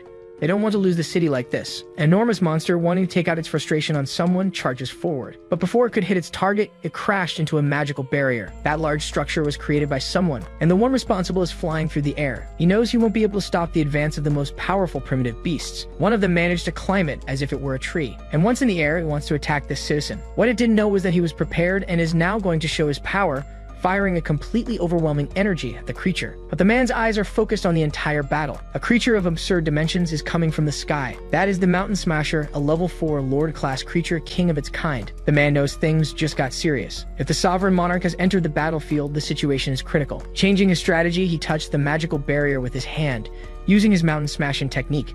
It seems to be drawing all solid matter to its center like a black hole. This man knows that enemy is resistant to earth element attacks, but he's using it for a reason. Fortunately, the creature fell right into his trap. That gravitational core transformed into a massive drill-like object, which now strikes the serpent with great force, causing considerable damage to its head. Its furious roar shattered glass and windows for several kilometers. The creature's wrath can be felt by everyone. Luckily, this man already had information about it, and so they managed to reduce the collateral damage. If it had entered the city completely, it would be very difficult to weaken it. But since only its head passed through the gate, it became an easier target. And now the man showed his skills, unleashing a great power against the serpent. Several palm strikes are being delivered. The serpent watches, terrified, as the creature is struck by the human. Thanks to this, its defeat is drawing near. It didn't happen immediately only because the serpent grew spikes on its body to protect itself from the blows. While the man looks for openings, a creature is lurking in the shadows. Finally, he realized he had been ambushed. His reflexes couldn't keep up with his perception, and he was captured by a creature. An ape is asking what this human is doing on its mountain. That's when the man realized the red-eyed ape had been hidden there the whole time. And now this creature wants to defeat this poor soul, throwing its enemy to the ground with great force. The gorilla looks at its own hand, believing there are no powerful martial artists in this city, and that it can now do whatever it wants. And the man who was almost defeated is quite weakened, watching the creature carefully. Willing to continue the battle, the man is concentrating his power in one hand. With it, he created a kind of dragon, a storm of blades. But for the ape, all that resistance is meaningless. Destruction is inevitable. There is nothing on this battlefield that can contain its strength. Without a worthy opponent, humanity has become an easy target. The storm of blades advances, but the ape remains still. Its body is so strong and resilient that the blades shatter upon impact. Even so, it praised the attack's speed, though it considered it weak. As it says these words, the man managed to manipulate a large amount of solid matter. This attack, on the other hand, was much more powerful, but too slow to hit the ape, which moves with great agility among the debris. Approaching his enemy, the ape ordered the man to kneel, as it doesn't like to be looked in the eye by inferior creatures. Before he could react, the man was struck hard by the primate, but after landing that blow, the ape became thoughtful. Despite being constantly hit, the man keeps getting up, which made the ape ask why he feels no fear. Using his techniques once more, the man said the ape is still an arrogant beast, and that won't change. The forbidden technique is being used, and the ape is now trapped. Completely furious, the creature realized it had been lured into a trap. In the midst of all that earth, it is being sealed, and the debris will be its prison. As it's pulled in, the ape said the human is delusional, because that won't be enough. Since it won't be sealed forever, and when it gets out, its goal will be to attack all surviving human beings. And smiling mockingly, the man said this wasn't just any plan, immediately showing a large scar on his chest, a symbol of his devotion to humanity. Then he performed an act of extreme sacrifice. This intense scene startled the creature as it didn't know what this meant. It was unbelievable. He truly learned from his master. There was a powerful device hidden beneath the city, and the trigger was linked to his vital signs. If they stopped, everything would be over. And the creature, who was cunning, fell into despair. It wanted to believe it was all a bluff, and that the human was lying. But the man was visibly weakened, which showed he wasn't joking about this. As the mayor of the city, he had dedicated his life to its protection. And now he had finally done enough for his people. After his last words, an intense wave of energy swept through the city. A brilliant light blinded the entire scene. In a matter of seconds, a massive cloud of energy engulfed the entire horizon. An alert message was being broadcast across all digital devices. After reading it, tears began to fall from a young man's eyes. The soldiers engaged in the fight paid their final respects to the mayor. Everyone knew the sacrifice that had been made. If that cloud of energy appeared in the sky, it meant the mayor was gone. After the worst had passed, a large crater of superheated rock could be seen. Inside, it seemed nothing was left of the creature. But in the midst of it, something extraordinary was happening. An energy began to gather. It was concentrating right where the creature had been defeated. Its body was being completely restored. Its physical form was regenerating from what remained, and life returned to the creature's eyes. Still recovering, it couldn't believe it had been almost defeated by a human. Enraged at being bested, he vowed to take revenge on all the people still alive there. But being weakened, he needed to return to his domain to regain his strength. However, someone asked what he thought he was doing. It was our protagonist, who had arrived to solve the problem. The creature remembered this human well, the prodigy, and the greatest threat to the invasion. Our protagonist had finally found his adversary, even if it was a little late. Nevertheless, it was still time to act. Without a second thought, the confrontation began. But things weren't going as Yugi had wished. The primate said he was a fool, arrogant enough to attack him, and now he would suffer the consequences. Our protagonist understood the situation. If the creature ran, it would be hard to hit it with his energy attack. It was then that the primate realized the situation was far more complicated than it seemed. He was hit again by a very intense attack. Our protagonist's energy was truly threatening, and another explosion as powerful as the last erupted in that place. Some people thought it was another device, believing the mayor had planned for everything. After that, the primate's body was damaged even further. Filled with dread, he was certain of one thing. Our protagonist was a formidable adversary, because what he was seeing now was the armored titan form. He said the boy was even more powerful than him, and that not even high-level creatures possessed such energy. Our protagonist didn't like those words and prepared for his next move. Because of this, it was time to use his skills against the primate, who was slammed hard into the ground. His body was thrown far away. To our protagonist, the primate's attempts to escape were futile. Since he had nothing left to lose, the primate gathered the pride of a sovereign and launched his attack. His hands clashed with Yahello's powerful fists, causing another devastating explosion. The force of that attack affected our protagonist, proving his enemy was truly a sovereign adversary. Not even in his titan form could Yahello completely overpower him. Even so, it wasn't enough. The primate used all the strength he had in that last attack. He was sure he could no longer defeat this enemy. Realizing his disadvantage, he decided to retreat from that place immediately. But what he didn't know was that our protagonist was a great shot. Besides, he wouldn't let the mayor's sacrifice be in vain. He sent another of his radiant attacks against him, hitting the primate as he fled. The primate did everything to trick his enemy, even pretending to be defeated. A sign that the proud creature was filled with fear. Now, our protagonist lamented. If he'd have found the creature sooner, perhaps the mayor would still be alive. At least the primate was weakened, and his chances of escape were slim. And thanks to our protagonist's senses, he found the primate underground, firing his powerful attacks at him once more. The creature tried to escape again. He was trying to buy as much time as possible to reach the gate leading to his dimension. If it weren't for the human prodigy, things might have been different. And once again, the primate was hit by an attack. Our protagonist wasn't satisfied and wanted the primate to answer for what happened to the mayor. Now visibly damaged and holding an energy sphere, the primate said Yi was pushing the limits. He was willing to use his entire energy core to take his enemies down with him. Thanks to that, he managed to completely restore one of his limbs. It seemed to have returned to the peak of its power. With this, his goal was to hit Yahello's titan form, but that blow was precisely intercepted. Even so, the damage caused by the primate was intense, and the titan form's arm was damaged, revealing great damage to the mechanical structure. Not even the primate could withstand such power. That was a bit dangerous for our protagonist, but the primate was also in no condition to fight. He was rapidly approaching his defeat. Before the final attack, he felt an intense pressure.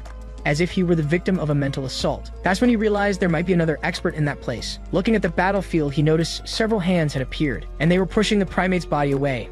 These shapes resembled fungi and were even growing on the joints of the Titan's body, preventing it from moving freely. Enraged by this situation, our protagonist said that wasn't enough to stop him. Now his entire body was burning with energy. Intense blue flames were completely dissolving those shapes. It was time for them to experience intense heat. The primate was close to finally crossing through the gate, but until he passed through it, the danger was still very real.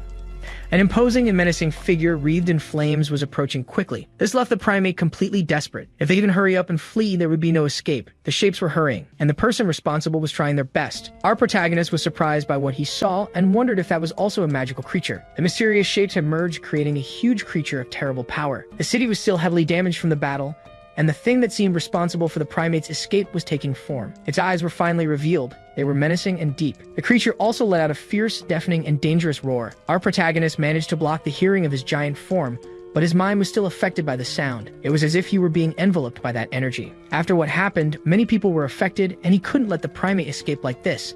Completely determined, he warned that the primate would not escape. And now the hero was gathering energy in the palm of his hands, hoping to settle this fight once and for all. His physical form completely left the Titan. Our protagonist did this on purpose.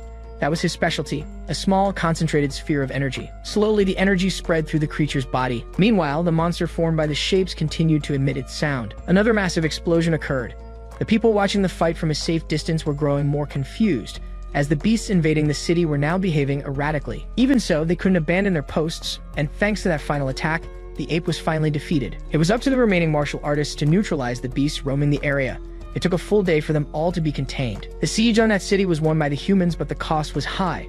Nearly 80% of the combatants did not survive, and the place where the Swan Lake once stood was completely destroyed. Lying there was a young man who finally woke up. It's our protagonist, still very confused. He doesn't know how long he was unconscious. Thanks to the energy released in the explosions, he was able to replenish his strength. The battle was truly intense. Thanks to what the mayor did, our protagonist had the chance to defeat the Black Ape for good. Although the variety of creatures he faces is interesting, it's hard to defeat a supreme-level beast. Our boy was very lucky, but he believes that, in time, he'll reach the pinnacle of martial power. The fastest path to that is attaining the power of the Cosmic Emperor. That's why he needs to hurry and collect the necessary magic cores compatible with this power. Perhaps being transported to that world was his destiny. After that intense battle, a month had passed, and for the people, life had returned to normal. During the creature's siege, several cities were completely lost. A major national martial arts organization sent warriors and grandmasters to investigate. That invasion was completely unexpected. The most powerful guardian, martial artist Hongxing, arrived late and was severely injured during the battle. Our protagonist realized that humanity's survival would be a difficult road. He goes to the young woman's house with a request. Qin already knows he wants to learn her family's 2 remaining techniques. Embarrassed, our boy admits he has another request.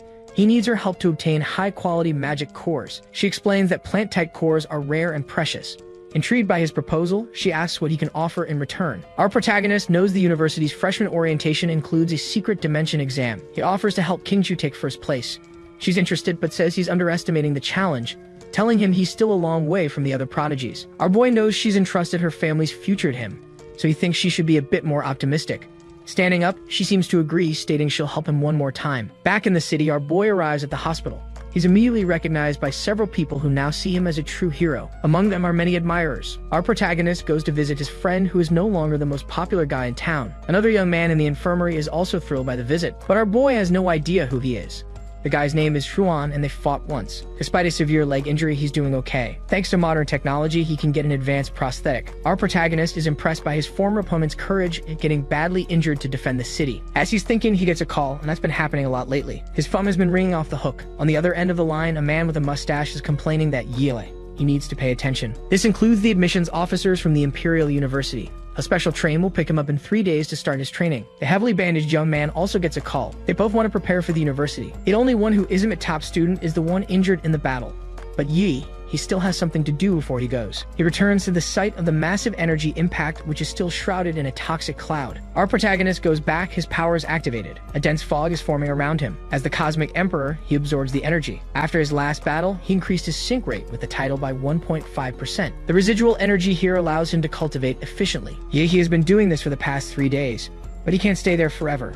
The train to the university is about to depart, and he heads there to begin his journey. Among those boarding are some familiar faces. In fact, he just made a very flashy entrance at the station. At least he made it on time. The crowd watches, impressed by the hero's arrival, His friend notes that he's definitely gotten stronger. Finally, they're saying goodbye to this great city, our protagonist's hometown. Now he must look to new horizons and head for the city of the Imperial University. Even though he can fly and has incredible abilities, he needs to take the train. Inside, he feels restless. He asks his friend if everyone here are top scorers. He learns the train is heavily guarded because it carries the most talented of the new generation. Yi used his senses to analyze the vitality of those people, recognizing that there are many prodigies, but only 5 of them could withstand 3 of his moves. As the journey continues, an alert sounds the train is under attack. The alert adds that the enemies are unknown. Students must evacuate their compartments and avoid conflict. Everyone on board is worried. After the recent attack, the nation is severely weakened, but our protagonist remains calmly seated. He's been training hard and just wants to rest. However, he realizes life has other plans for him. It's time to act. Despite the warning, the train keeps moving. A badly injured freshman tries to block our boy's path. The enemy has already breached the first 3 cars. The attackers are terrifying, and they're dragging people into a separate dimensional space. After hearing this, the people with our boy grow anxious. But one of them demands proof of the danger. This guy with spiky hair believes he can beat them. His courage scares some, while emboldening others. So the boy heads toward the danger, but the freshman warns him he's heading toward immense danger. Only then does the freshman realize who he's talking to. Using his vitality sensor, he detects anomalies in the freshman and asks how he knows him. The young man says a girl named Liu showed him a photo and told him to find our protagonist. She said not to let him go to the front cars no matter what. This news alarms our protagonist. He also learns she was badly injured protecting the freshman. With tears in his eyes, he vows to keep his promise, so the other's sacrifices won't be in vain. Our protagonist is furious, as the boy's words imply the girl didn't survive. And since he made a promise to her parents, he has no choice but to intervene. The freshman tries to block our protagonist, but he's met with the overwhelming power of the two. Still, he insists he's only trying to save our protagonist's life. But his persistence has reached its limit, and he's quickly subdued, getting a first-hand taste of our protagonist's impressive power, who is now rushing toward the front lines. Eventually, he came across a portal. This must be the space the freshman had mentioned. To test his theory, our protagonist throws a suitcase into the portal. There's no reaction. His senses can't detect any energy from it, which is confusing. Still, he decides to go in and see what's happening. Once on the other side, our boy is surprised. A winding path appears at his feet, leaving him a bit confused. Although he entered with his friend, he's now completely alone. Unsure of what to do, our protagonist heads toward the light. He arrives in a completely abandoned and destroyed city. His force field can't detect anything either, as if it's being blocked. Only one option left. Our boy takes to the skies. He heads toward the tallest building he can find. Enraged at whoever is responsible, our hero unleashes a massive energy attack. He releases a huge wave of power into the sky, shaking the entire dimension. The other freshmen, trapped in the city, see our protagonist's powerful strike. It seems to have caught some attention, as figures begin moving toward our hero. Liu is badly wounded. She realizes our hero is here, ignoring her warning. Looking down, our hero sees he's drawn a lot of attention, including his enemies. A man in a pig mask charges at him, ready for an intense fight. Our protagonist hates mysteries. He decides he'll take that mask off with his own 2 hands. The man prepares for combat, but all he gets is a direct, powerful blow. Despite this, our hero realizes the man withstood his strongest blow and is completely unharmed. He seizes the opportunity to strike with his blade, but our hero's resilience surprises him. The protagonist's regeneration is so intense that he blocked the blow with his muscles alone. His attacker's strength isn't that great, but the weapon piqued our protagonist's interest. Using his hands, he immobilized the opponent's head, wanting to get a closer look at its structure. Since it was very dark, our hero had to illuminate the individual's face with his energy beam. Unfortunately, the blast was so powerful it completely defeated the creature. That's when he noticed something inside its head, a kind of jade pendant. Our hero now figures this must be part of a challenge in this dimension, and that opponent's weapon was enchanted with a high-level dark aura. After the aura was dispelled, the weapon became ordinary again. While still pondering the situation, an arrow was shot toward our hero, but it was quickly intercepted by his defensive skills. Another adversary is approaching, ready for a fight. Our protagonist doesn't like to be caught by surprise. To his surprise, an arrow shot up from the ground. This is a technique used by that mysterious man. It managed to get our protagonist's body several times, but this only made him angrier, as these attacks are nearly enough to defeat him. Completely focused, our hero summoned an immense dark power, and now he's at full strength. His cosmic power is heading toward the opponent. The blow is so powerful that a nearby building, which had nothing to do with the conflict, was destroyed. From a distance, other people are trying to understand why the building collapsed. Meanwhile, our protagonist is looking for the one responsible for the attack. He finally finds an adversary wearing a rabbit mask. His opponent can also strengthen his legs in a surprising way. This was done so he could leap with great speed. Even so, it's not enough to surprise our protagonist. Although he defended himself, he realized the masked adversary is a martial artist, who is already pointing his spear at our protagonist's face. But before he could be hit, a barrier of ice was summoned to protect him. Thanks to this technique, the adversary was completely surrounded by a wall of ice. Our protagonist's friend was the one who created it, and with his sword he intends to stop the opponent. Since he wasn't prepared, his strike wasn't fast enough to hit the creature. All he managed to do was make the opponent even angrier, who now advances, executing several spear strikes, completely destroying the ice wall. But our protagonist's friend has his own skills. He knows palm impact techniques, which were effective enough to hurl the opponent far away. At that moment, the creature understood what happens to its adversaries. An enormous dark energy is approaching its body. It's our protagonist, who in his most powerful form managed to subdue it with a single move. Following this action, another energy explosion occurred. Minutes earlier, a few people were talking in an abandoned building. He knows the masked one's weapons can overcome any defense, and the guy who showed up firing his energy into the sky must be just another defeated competitor, because now, everything has gone silent again. This woman knows that the prodigies of this generation are on another level and are capable of fighting the masked ones. And compared to those from the Huadi region, the other students aren't as strong. As they reflected on this, another energy explosion happened, leaving those people completely speechless. The long-haired guy is also watching this. He asked his friend what he thinks about it, and an introverted colleague in Ahoda believes it's a freshman's technique. They had just defeated the horse-masked figure, and now they want to know how someone possesses such an exaggerated power. They have managed to gather 4 pendants so far. Other freshmen are also collecting the pendants. They're separated according to the zodiac signs, and they need to collect them all. The most dangerous among them is the dragon. Its touch is extremely perilous, and it would be best to avoid it at all costs. And the introvert is sure that the freshman releasing this blue energy must also have several pendants. Since they desire victory, it's time to collect pendants from the other students. Our protagonist's battle is over. He already has the pig pendant and now the rabbit one. His friend wants to know if they are really going to hunt these masked figures. Our protagonist confirms it. He said there's another opponent nearby, the one who tried to hit him with an arrow. It's possible to track him through his energy. After walking a bit, our protagonist found signs of a battle. There is still heat in those marks. The people involved can't be too far. Our protagonist's friend noticed they were close and sensed something unusual. He immediately used his ice sword, sending an attack in the direction of his intuition, disrupting the invisibility technique of a female combatant in the process. Our protagonist's friend didn't like knowing someone was hiding in the shadows there. Before he could attack her again, a combatant capable of using flames entered the scene, using his technique to counter the ice of our hero's friend. This combatant also proved to be impatient and is complaining about his colleague's lack of skill for getting discovered. Our protagonist approached menacingly and wants to know if they were trying to ambush them. The girl said they got it all wrong, that they were chasing the chicken masked figure. As she says this, her friend gets ready. Our protagonist is already very angry and determined to find out the truth. He grabbed the girl, questioning her. It was a clone, which only made the girl very apprehensive. While her partner had already expected this, he immediately got into position, puffing up his cheeks and throat like a frog. He hurled all that special smoke toward our protagonist. As our hero is very cautious, he retreated immediately. At that moment, the girl revealed a large fan, and she is going to push the smoke toward them, blowing the dense fog in our protagonist's direction, engulfing our heroic duo. Now that they are surrounded by the fog, the flame user is going to launch his power at them, producing a massive explosion. With this, they believe they have emerged victorious, as no one can withstand that combination of powers. But this only made our protagonist even angrier. With determination, by clapping his hands, our hero pushed the dangerous smoke away. This left the flame user terrified. Not even the greatest experts could do something like that. And to his surprise, the opponent saw a swift blow approaching at the speed of light. It's our protagonist who is now in control of the situation. The confrontation is underway. The girl realized she wouldn't be spared just for being a student. She would certainly be questioned. Before she could think of fleeing, she noticed her legs had been frozen.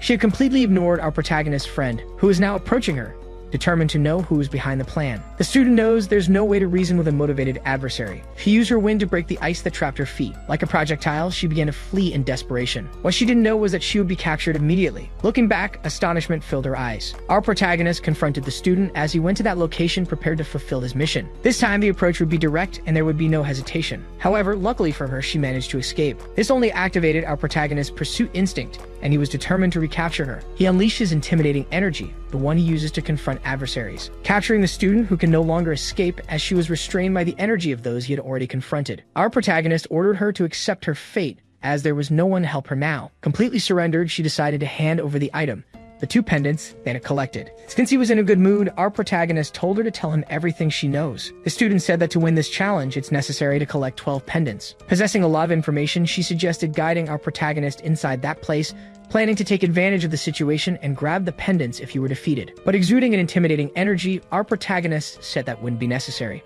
Meanwhile, in the same place, the long-haired guy and the introvert are running quickly as they want to obtain pendants. Along the way, the long-haired guy was surprised by something. There were traces of a recent confrontation in the middle of their path, and they know that participant's name was Xin Chen. A few minutes ago, this participant was walking casually, wanting to team up with other freshmen to stay in the challenge. That's when he felt a presence behind him. A masked figure carrying a sword was approaching him. This figure had 2 irises in each of its eyes. That's when the participant understood he was facing the dragon masked figure. As if in a suspense scene, the lights on that avenue began to flicker, and in the next second, he was decisively defeated. The dragon has no compassion for anyone, and he's also carrying a few pendants. Analyzing the scene, the long-haired guy can't understand how the participant was overcome, but the introvert knows it was the dragon's doing, the most powerful of the masked ones. Earlier, the long-haired guy tried to defeat him in the underground along with 20 other participants, and the only ones who managed to escape were him and the introvert. It was getting so tense, it didn't even feel like a challenge anymore. And overcome by fear, the introvert was completely paralyzed. The long-haired guy also reported that the participants' pendants were taken. The dragon might have left the underground because the freshman managed to meet certain conditions like defeating all the other masked ones. Gathering his resolve, the introvert knows he can't fight the dragon, so he wants to get other pendants as quickly as possible. He summons his great wings to speed things up. He wants to send a false signal to attract his targets and take their pendants. Flying through the air, he began to emit powerful sound waves. In that same city, a badly injured Liu is recording a diary, recounting everything that happened. She believes she doesn't have the strength to escape this situation. All she wanted was for our protagonist not to get involved in this danger too. She wonders if the participant who escaped this dimension managed to find our boy and deliver her message. While reflecting on this, she heard something terrifying, and she immediately thought she'd been discovered. In her current state, she won't be able to escape, making her a potential target for pendant thieves. The winged introvert ended up locating Liu, and it seems she has the ox pendant, which is very useful. He also knows where she's heading now. He believes it's a trap set by the girl, trying to lure him to the underground where the dragon is, but he knows the creature has already come to the surface. So it's time to find her and take her pendant. Determined to find the girl, he went straight to the building where she was. With his wings, he stalks in midair, saying that no one can hide from him. But what the introvert didn't expect was to hear that voice from earlier. Furthermore, in the shadows, he saw a sword wielder in a dragon mask. Completely terrified, he felt a chill, believing the dragon is targeting pendant bearers. This reminded him that he's currently carrying 4 of them. The dragon's eyes are glowing menacingly, and the introvert realized it's time to run. There's nothing he can do to defeat this creature. And because he hesitated, he was drawn into the dragon's domain, a technique he didn't know the creature could use. It's activated when you look into the opponent's eyes, and the only way out is to win the fight. The dragon charges forward, determined to strike his opponent. Several blows are exchanged in the air, and the introvert tries to block them with his wings, only to see the dragon trying to surprise him from behind. Outside, the long-haired guy's life isn't easy either, as he's found something even worse than the dragon. It's our protagonist in his most intimidating mode, and can't believe those individuals used the general chat to provoke everyone. Our protagonist's friend wants to have some fun too, and asked the long-haired guy to be his opponent so he could test some techniques. This comment infuriated the participant, who realized he was being deeply underestimated by the 2 of them. Seeing the attack approach, our protagonist's friend used his ice sword once again, managing to block the long-haired guy's charge. But it seems he's fully committed to the fight, and the long-haired guy is eager to continue the confrontation, wielding his greatsword against the boy once more. But his agility is so great that he almost surprised him from the side. But our protagonist's friend is protected by the plot. He repeated his mantra, stating that the sword and the man must be one. Right after that, a huge and dangerous creature emerged from his sword. Meanwhile, behind the long-haired guy, a great tiger appeared as well. The tiger and the dragon are now in an intense battle. Although the fight is balanced, our protagonist can't hide his disinterest. In the middle of the battle, the long-haired guy felt the introvert's energy, who is now calling for help. He needs to make a decision in the middle of this combat. Abandoning the conflict, he said he has urgent matters to attend to, otherwise he would stay and defeat these opponents. But our protagonist wasn't going to let him escape so easily. He hit the long-haired guy with a powerful blow, which he managed to block with his sword. However, the impact was so strong that he was thrown far away. The long-haired guy can't understand how that was possible. He believes he was completely caught by surprise, but our protagonist said he's just weak. This seems to have awakened an intense fury in the long-haired guy. 3 minutes later, he woke up completely disoriented. Apparently, his endurance was exceptional. Our protagonist is holding the long-haired guy's sword and said he would borrow it for a moment. For that, it needs to be reinforced a bit, and our boy placed special scales around it. The guy with the ice sword said the long-haired guy has no pendants. However, he found a necklace on him that won't stop blinking. It seems to be sending some kind of signal. Inside the dragon's domain, things are not easy at all. The introvert boy has been gravely injured. He never imagined things would get to this point. He used all the relics he had brought from the secret kingdom, and he just needed to hit the dragon's vital point to seal its energy. In the process, he was seriously wounded and failed to hit the target in the dragon's heart, missing by a few inches. The creature now approaches to finish the fight, but the dragon had better ideas. He decided to pin his opponent to the wall using his sword, leaving him immobilized there like a trophy. Meanwhile, Liu is climbing the stairs, intending to reach the roof of that place. She knows she's no match for the dragon, who is much scarier than the ox. Knowing her opponent won't last long, she's the next target. Her only chance of survival is to find the protagonist somehow, and that is the tallest building in this city. The girl is using her special ability to see beyond her normal range. Now that she's on the terrace, she can try something. But using her abilities in her current state was very costly, and she hopes our boy can receive her message. Lying on the ground, she heard a strange sound. She went to the parapet to see what it was. To her surprise, the dragon is walking up the walls, slowly approaching its target. Liu, completely terrified, began to wish intensely for our protagonist to arrive soon. And once again, the dragon's eyes met his opponent's, creating a huge dimensional space on top of that building. Inside, the girl must defeat him if she wants to escape, and the dragon is about to show his immense power. The girl knows she has no chance of winning. However, the author wasn't going to let such a well-designed character be defeated like that. That dimension is being shattered from the outside. Our boy has arrived to save the day because he made a promise to the girl's parents. Desperate, she screams our protagonist's name, and the dragon realized things are about to get a little more complicated, because heading his way is a determined young man eager to impress a girl, a powerful combination. The sword descends upon the dragon relentlessly. The blow is so devastating that the building was sliced in half. Our protagonist told Liu to meet up with the others nearby as he's going to show the dragon what happens to those who challenge him. Right after that, he went on the attack. Far away, the ice sword user saw what had happened. Our protagonist knows he's going to use that domain technique again, and he already suspected the signal from the necklace was a warning. He also noticed an object embedded in the creature's chest. This must be the plan the long-haired guy and his ally had. The dragon is preparing to attack, but our protagonist wields a Godzilla sword made for combat. Both warriors clash their weapons with all their might. Our protagonist was already looking for a chance to test himself. During their battle, more buildings are cut down as if they were building blocks. The dragon is a fierce enemy, and he is determined to defeat our protagonist with his sword. He charges at him with his primitive fury. Our boy noticed that the blows are getting heavier and more dangerous. He is thrown towards the ground with great force.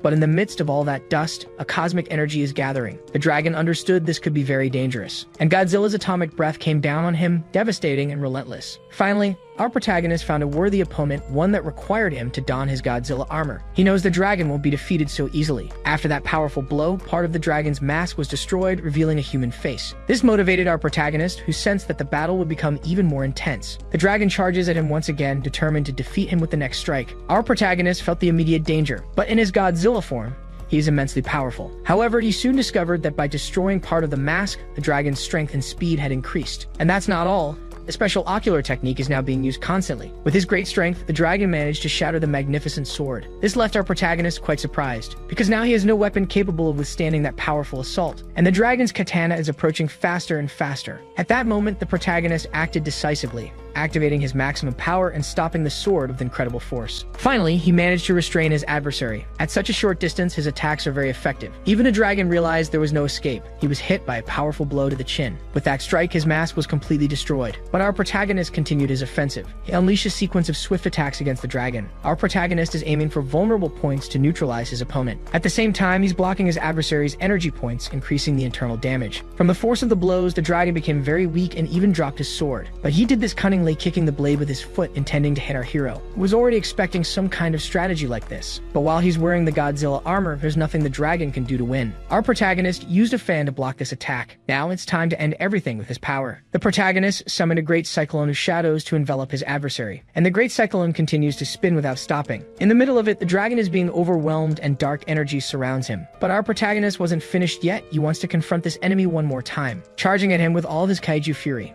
unleashing a devastating cosmic energy blow. The battle is so one-sided now that the opponent seems to have no chance left. He's about to take a second, equally powerful hit. Our protagonist launched a direct attack, but since this is a Chinese story, the move's name is Mountain Fist Blocking Black Lightning. The blow sent the dragon hurling between the building walls as if he were a pinball, until he inevitably came to a stop on the ground. For our protagonist in his Godzilla armor, that dragon wasn't much of a challenge. Almost out of strength, the dragon tries to lift his sword one more time, but our hero was already impatient and delivered the final blow with the creature's own sword, ending the combat once and for all. And with that, he obtained the last pendant. It's time to finish this difficult challenge. Far away, the long-haired guy is quite apprehensive. Gathered with the other survivors, he must already know what happened to his colleague. Just then, Liu questions if the protagonist should have faced the dragon alone. She didn't seem to grasp the situation, as there was no other choice. And that's exactly what the guy with the ice sword said. Besides the protagonist, no one was capable of facing that creature. This made the girl realize he's right. In fact, she was seriously injured at the very beginning, leaving her unable to fight. Our protagonist noticed she was too distracted by her thoughts, and he needs her attention to get the bull pendant. With all the pendants in hand, he arranged them according to the zodiac order. But so far, nothing special has happened. The long-haired guy believes it's related to the dragon pendant, which wasn't supposed to belong to one of the hunters. There must be some activation condition, so that pendant was removed from the order of the others. That seems to have caused a reaction in this dimension. A portal appeared in the sky, and the entire city is disappearing. Our protagonist can't tell when it is. To make matters worse, there's an eye in the middle of that portal, leaving all the freshmen in complete disbelief. And a mysterious force seems to be pulling our protagonist. Without any explanation, his eyes opened in a completely different place. They had all returned to the train car. Some still had their memories, many had not returned. A recorded announcement informed the students they had been taken to an illusory realm. This was this year's freshman hazing. What a strange university, they took hazing to a whole new level. Now everyone was informed that our protagonist's team managed to collect all 12 pendants and that our hero's performance was exceptional, so he will receive a reward. Immediately, rumors start to spread through the train. No one can figure out how he was able to do such a thing. And now, our protagonist realizes he has finally achieved what he wanted. By meeting specific conditions, he received a reward from the system. Now, our hero hopes there won't be any kind of trick this time. In the system portal, an imposing creature appeared before him. The vampire model is now available, capable of influencing other beings and manipulating their life energy. After that extremely memorable and disturbing event, the train continues toward its destination. Our hero is celebrating getting the vampire card, but some people came over to talk to him. It's the introverted kid and the long-haired guy who want to know if he really defeated the dragon. Our protagonist was even more emphatic. He defeated the dragon, leaving the introverted kid completely speechless. He announced to everyone that he wanted to create a new student club at the university and asked our protagonist to be their president, because with our protagonist's strength, they can fight against tradition. The others saw that the arrogant kid actually invited someone, which was incredibly surprising. But of course our hero refused. He prefers to act alone and doesn't care much for factions. Even so, the kid left his business card with him, hoping they could talk about it soon. Later that same day, the train finally reached its destination. Looking out the window, our protagonist was as happy as a child. It's the first time he's ever seen a city as large and developed as this one. Disembarking from the train, they marveled at all the development. An assistant is showing all the freshmen which way they should go. And gradually, they become immensely shocked, because an aircraft worthy of StarCraft is waiting for all of them. A recorded announcement said the students must board it and find their respective seats, which have the same number as on the train. Our protagonist ended up meeting Liu, but the girl had been advised by her own mother that even though they are engaged, they aren't married, so she must control her hormones, giving our hero a somewhat aggressive response. In any case, the young man's question was about the aircraft, and he learned from Liu that the university is in the sky, in a floating city. The aircraft finally took all the students there. There is an electromagnetic field around the entire city, preventing dangerous monsters from approaching. After disembarking, they need to show their IDs. After that, they go through one more station and finally arrive at the dorms. All the buildings there are enormous, and our hero can't stop being impressed by it all. Some even think he's some kind of idiot. At least he and his friend with the ice sword will be close, separated by only 2 floors. Our protagonist was surprised to find they would have a 100 square meter apartment, fully furnished, with a state-of-the-art computer, and even a jacuzzi tub. For him, it's like staying in the best hotel that exists. Now it's time to get down to business and test the vampire model. Using his student ID, he can use the university app and spend points to buy interesting things. But he soon discovered that the prices of things are simply absurd. And now our protagonist needs to be very careful with his spending. He bought a few items that could help him with his motivation, and they were immediately delivered by drones. Our hero is very excited to use those crystals. Using them all at once was very uncomfortable. His stomach could barely handle it. But the effects of the vampire powers are truly indescribable. Even his fangs grew larger now. Sucking an enemy's blood will be very easy. His nails are also long like claws, which gave our protagonist an interesting idea. He thought it would be cool to pierce his own throat with his new claws. Our protagonist gagged at the idea. A large wound appeared on his neck, but it regenerated almost instantly. With this, he realized his regeneration had become even faster, and it was incredibly obvious to him. Now in the training room, he will test his other skill, Red Calamity. Closing his eyes, he tries to concentrate his new energy. His eyes open, filled with determination. On the other side of the arena, a malevolent figure appeared. Our boy asked the figure to approach and try to hit him with a punch. The malevolent figure channels its power to deliver the best possible blow, causing another equally malevolent figure to appear on its back. Now its fists are ready to strike our protagonist. He tries to defend himself in the most foolish way possible, by crossing his arms in front of his face. It's a guard that doesn't exist in any martial art. It would have been interesting if the malevolent figure had hit him in the stomach, but it went straight for his defense. Our protagonist felt all the bones from his elbow down shatter, and the force of the impact was so great that he was sent flying. As he got up, he noticed his arms felt like boiled noodles. Now it's time to test time freeze. To our boy's surprise, he managed it for 5 seconds. That's his current limit. He decided he would keep trying to increase it. With great concentration, he managed to raise this limit little by little. But to reach the 5.5 second mark, he's about to explode. And his barrier was completely destroyed upon reaching his new limit. 5 seconds is the body's original limit, but for our protagonist, it's just a barrier to be broken. The next day, he's walking through the university. Thanks to the vampire ability, sunlight isn't very pleasant for him now. Our boy is feeling uncomfortable. As they were walking, the ice sword guy asked if our protagonist had heard about the latest reforms that year. Classes will be in small groups like a mentorship, and students can seek guidance from different mentors. Our protagonist wants to know if he needs to look for someone, and his classmate informs him that in his case he doesn't. Showing him a notice shared at the university, he explains that our boy did so well in the hazing ritual that he can choose any mentor, and none can refuse him. Heading straight for the gym, there's a long line of students. Our protagonist doesn't want to waste his time there and says he'll meet up with his friends soon. Since he can't be refused, he can use this advantage. But for him, having to choose a mentor will be a huge pain. Until our boy smelled a very different scent. This is the smell of blood. Immediately, he started following this trail. Thanks to his new abilities, he could sense an aggressive aura. Following the trail, he was surprised by what he saw. A girl is crouching on the ground eating a sweet potato, and she doesn't seem threatening at all. Our boy can't understand how such a cute girl could be the source of that evil energy. Standing up, she asked if our protagonist trains with a demon's body. Since this is true, he was surprised. She then said she helped Yahello himself improve his technique. Our boy knows exactly who that guy is. He's the weirdo with the broccoli head. And the girl said this man was her disciple 90 years ago. But our protagonist has a hard time believing it, as she looks very young. But few things are impossible for those who have reached the pinnacle of martial arts. Maintaining such an appearance isn't that challenging. Changing her expression, the girl asks if our protagonist doesn't believe her, and he started to joke with her. Right after that, he felt as if his head were in a guillotine. Such was the killing intent of the woman before his eyes. And the sensation was so real, it felt like a hallucination. That is the true scarlet calamity. But before he could say anything, the girl put a lollipop in our protagonist's mouth. She apologized for getting too carried away. She didn't want our boy to complain about her to the university. She only gets a few hours of release each week. Growing more curious, our protagonist wants to know who she is. Her name is Gong-ki, the weird girl, a very powerful grandmaster. She even made the university president cry when they were kids. Hearing all that, our boy immediately dropped to his knees. If that girl really is a grandmaster, she could help him overcome this technical bottleneck, as their styles are very compatible. As he formally asked to become her disciple, the woman was visibly taken aback. Far away, back at the gym, the mentors are observing the students. Among them are the 5 deans.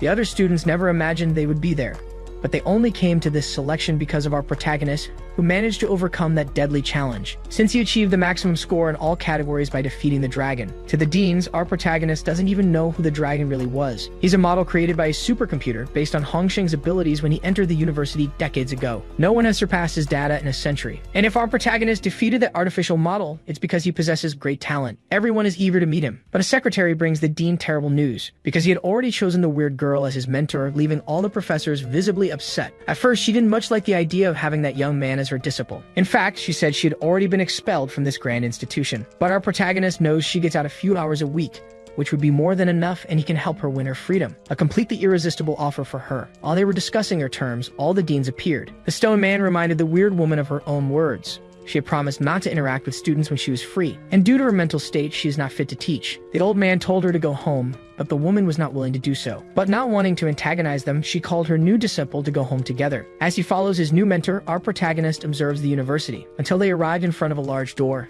Inside the elevator, he asked if she lived there. She said yes, and that she had had problems in recent decades, accidentally causing incidents, but had recently learned to control herself. Sensing the boy's enthusiasm, the teacher asked if he wasn't afraid, and he finally realized he could be easily overpowered in that place.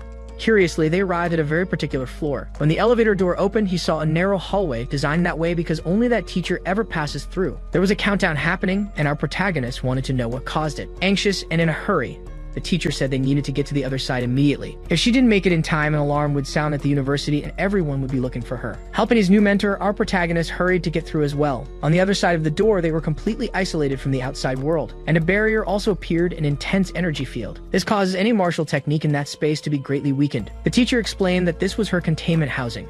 To make her stay more pleasant, the apartment was extremely well furnished, spanning 3 full floors. This way, she could stay there calmly without thinking of escaping. For someone who was supposed to be in containment, our protagonist thought the apartment was very luxurious. Meanwhile, the news was brought to the university president, but he respected our protagonist's decision. When a true talent appears, their obligation is to help them develop even further.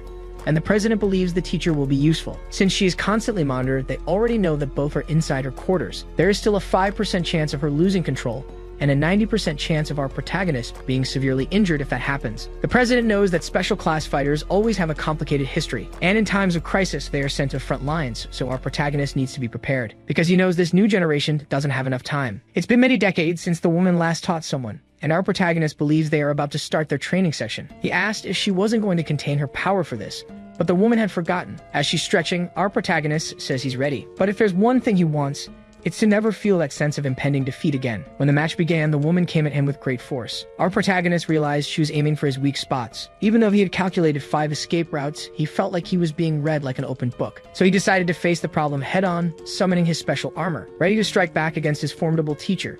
She was pleased to see her new disciple using his skills to counter the attack. It's just a shame she's much faster than him. With great agility, she managed to get behind him while immobilizing him, applying immense pressure on our boy in the process.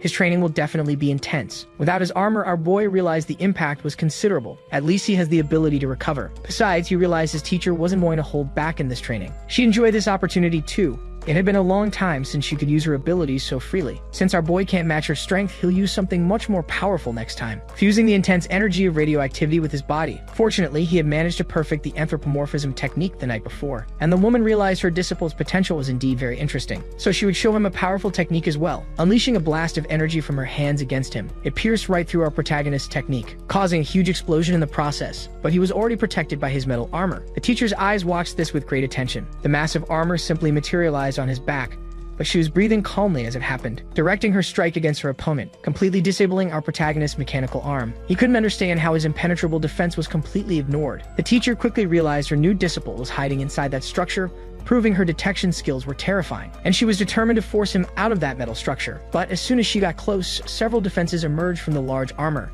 It was enough to make her back away.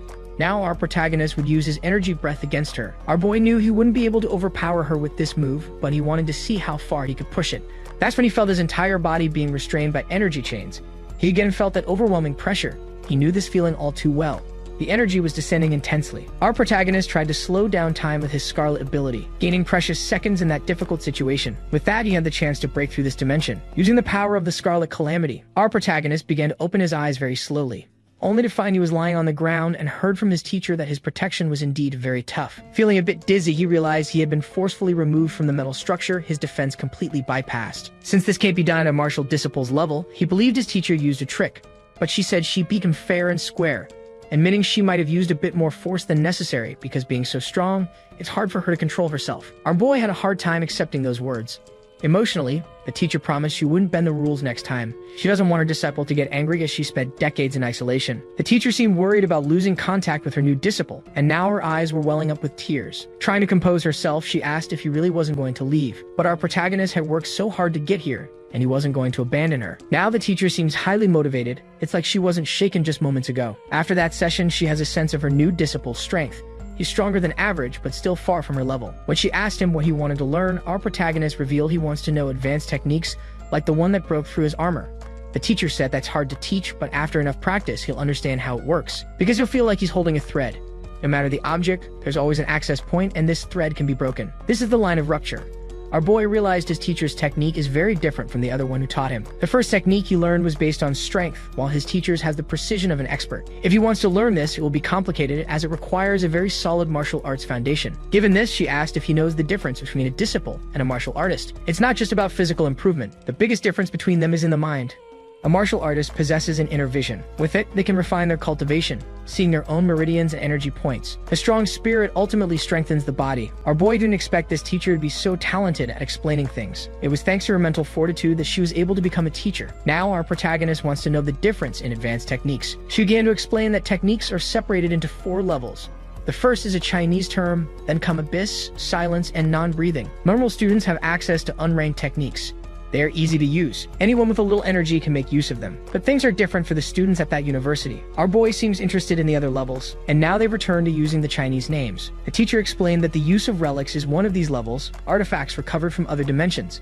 At the university, they only have one, and our boy's level, he won't get access to it easily. But that doesn't stop him from learning something of a higher level, since his teacher has perfected the technique of precise impact. With an intense glint in his eyes, our protagonist declared he wants to learn it immediately, so the teacher said it's time for them to start practicing. Our boy is now scared. He's once again inside that shadowy dimension, feeling his body sink into an oppressive energy. and his teacher appreciated the intensity of that training environment. Meanwhile, at the university, our protagonist's friend is living a normal life, and he finally found our boy. Full of news to share, he approached him to find out when it happened. But as he got closer to our protagonist, he felt an intensely hostile aura. It was so intense that the boy immediately drew his ice sword. Only then did our protagonist realize what was happening and apologized, saying it was a reflex.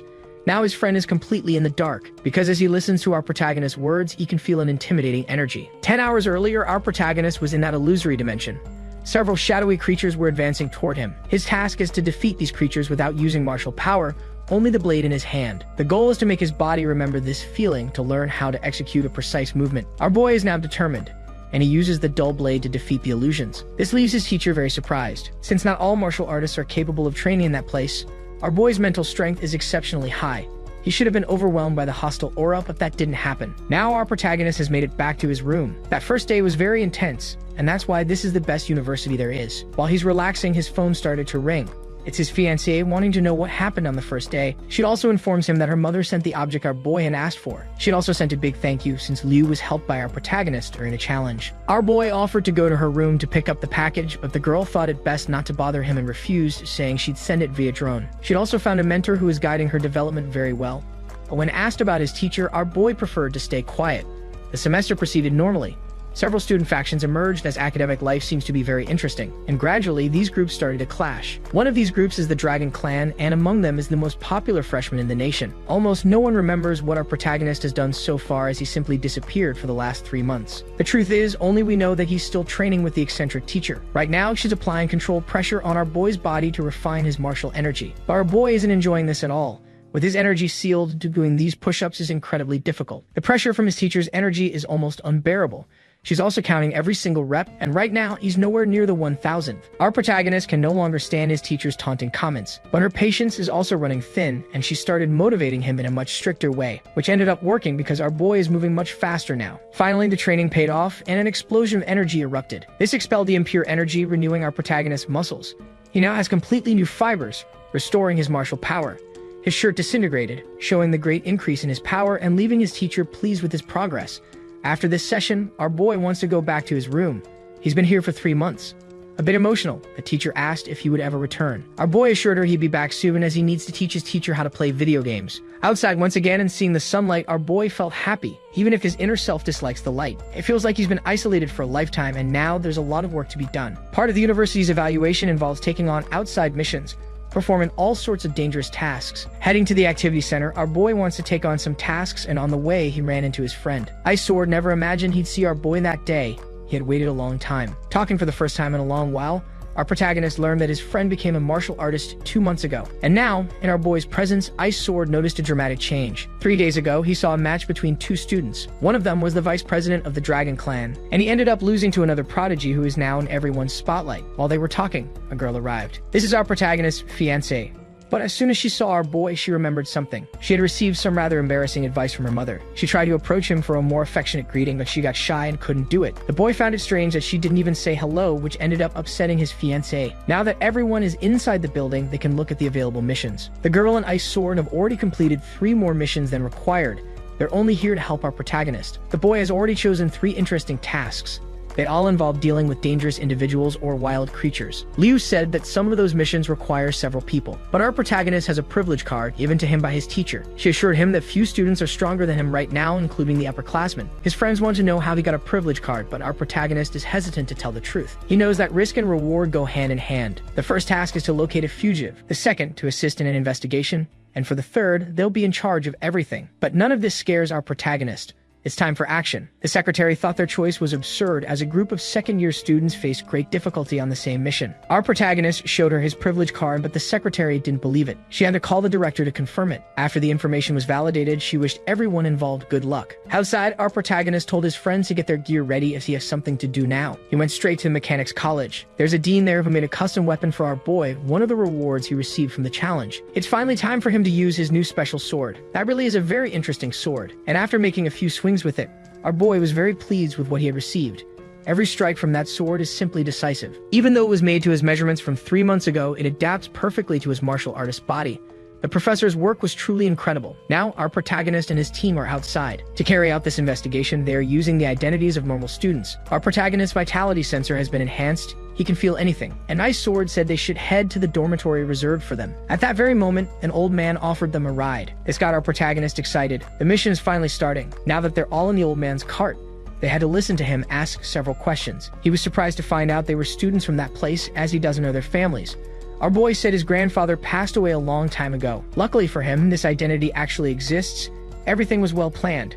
The old man is thrilled that these kids still remember their roots. He finally dropped the youths off where they'll be staying. As he left, he mentioned a big event happening in the city in 2 days and recommended the kids go, saying they would enjoy it. Upon entering the property, they realized the house had been abandoned for several years. But cleaning is our boy's specialty. Gathering power in one of his feet, he stomped on the ground with force. His energy is clearing out all the weeds and insects. Now they can leave their luggage without worry, and Ice Sword will set up security cameras. Liu, upon entering one of the rooms, called out to our protagonist. She seems to have found something interesting. There's an altar in the house, but they can't tell what it's for as it wasn't originally there. Our boy noticed this by observing the unworn wood, not to mention the altar was clean. Ice Sword has already drawn his weapon, guessing someone might have entered this place, and is ready to deal with any intruders. Liu said they shouldn't be careless, it's important to search everywhere, and she noticed that our protagonist was already prepared for a confrontation. After a deep sigh, she realized she was the only one willing to think things through here. It was time to see what was under that mask. The girl moved her hand toward the cloth that hid it. Our protagonist sensed something was wrong there and stopped her from doing it. This only confirmed Ice Sword's suspicions, who was already prepared to face his enemies, unleashing a powerful strike against the shrine. The result was inexplicable to all of them. The statue that was there began to release a very strange liquid. Our protagonist, watching this, became worried, and he summoned the creature that lives within his heart. The creature placed its hands in that strange liquid, which now seems to be behaving like a hostile creature. Faced with this, our protagonist ordered his friend to trap the creature. Liu, who watched everything up close, is completely terrified, as she has no idea what this could be. Our protagonist touched her shoulders with his energy. This freed her from the creature's psychic influence, allowing her to return to normal. The girl felt the wave of terror disappear, and her body felt fine. Now remains to be seen what that was. Our protagonist was filled with great enthusiasm. He asked his friends to stay at the house as he was going out to investigate. Elsewhere in that city, there is a temple, and the old man who gave our boys a ride is there to deliver a message. A monk greeted him, saying his boss was waiting inside. The old messenger is now being led by the monk. They came upon a large gate. The monk announced that the messenger has news to report. Meanwhile, they wait for the gate to open, and gradually, a sinister presence is noticed by everyone. Inside is an imposing figure who wants to know what the old man has to say. Completely taking control of the monk's body, a powerful entity appeared. This made the old man fall to his knees, thinking an immortal being was among them. But at that very moment, a swift attack shot across the hall. It's our protagonist, arriving for the showdown and quickly neutralizing the opponent. The scene was chaotic, but he managed to preserve his clothes thanks to his protective field. The old man quickly realized that our protagonist was the young man he had helped. The statues in that place began to move as well. They are all armed with very sharp swords, which surprised our protagonist. Those large weapons are coming towards him, ready to attack. But the blow was completely stopped by the inner creature that protects him, leaving the statues completely terrified. They try to use their hands to attack our boy, who waits patiently for all of them to approach, touching a ring on his hand, because it's time to take the action to another level. With that, our protagonist summoned his powerful new sword. With it in his hands, the upcoming scenes were sure to be dynamic. Our hero swung his sword in a wide arc. With that one move, he disabled a large number of the statues. Enraged, they tried to fire lasers from their eyes, but they were far too slow to hit him. Leaping into the air, he readied himself for the final blow. He delivered a precise strike against all of his mechanical foes. Watching the destruction was the old messenger, who was struck by a laser from one of the statues. Now, all that was left in the grand hallway was destruction. Our protagonist sensed no life force from the statues, but was surprised to discover they were machines. He wondered how a village like this could have such advanced technology. Surely the answers were on the other side of that great door. Our protagonist sent his inner creature forward to clear the way. The creature struck the gate with tremendous force. When the first blow wasn't enough, it continued its assault, until the door finally shattered, clearing a path for our protagonist to enter. He was stunned by the secret chamber. There was an entire complex of rooms underground, and in the first hall, a large Buddha statue. Our protagonist wondered aloud if his host would keep hiding. Just then, faint footsteps could be heard. A monk appeared before him. He said his religion was peaceful and asked why his temple was being invaded.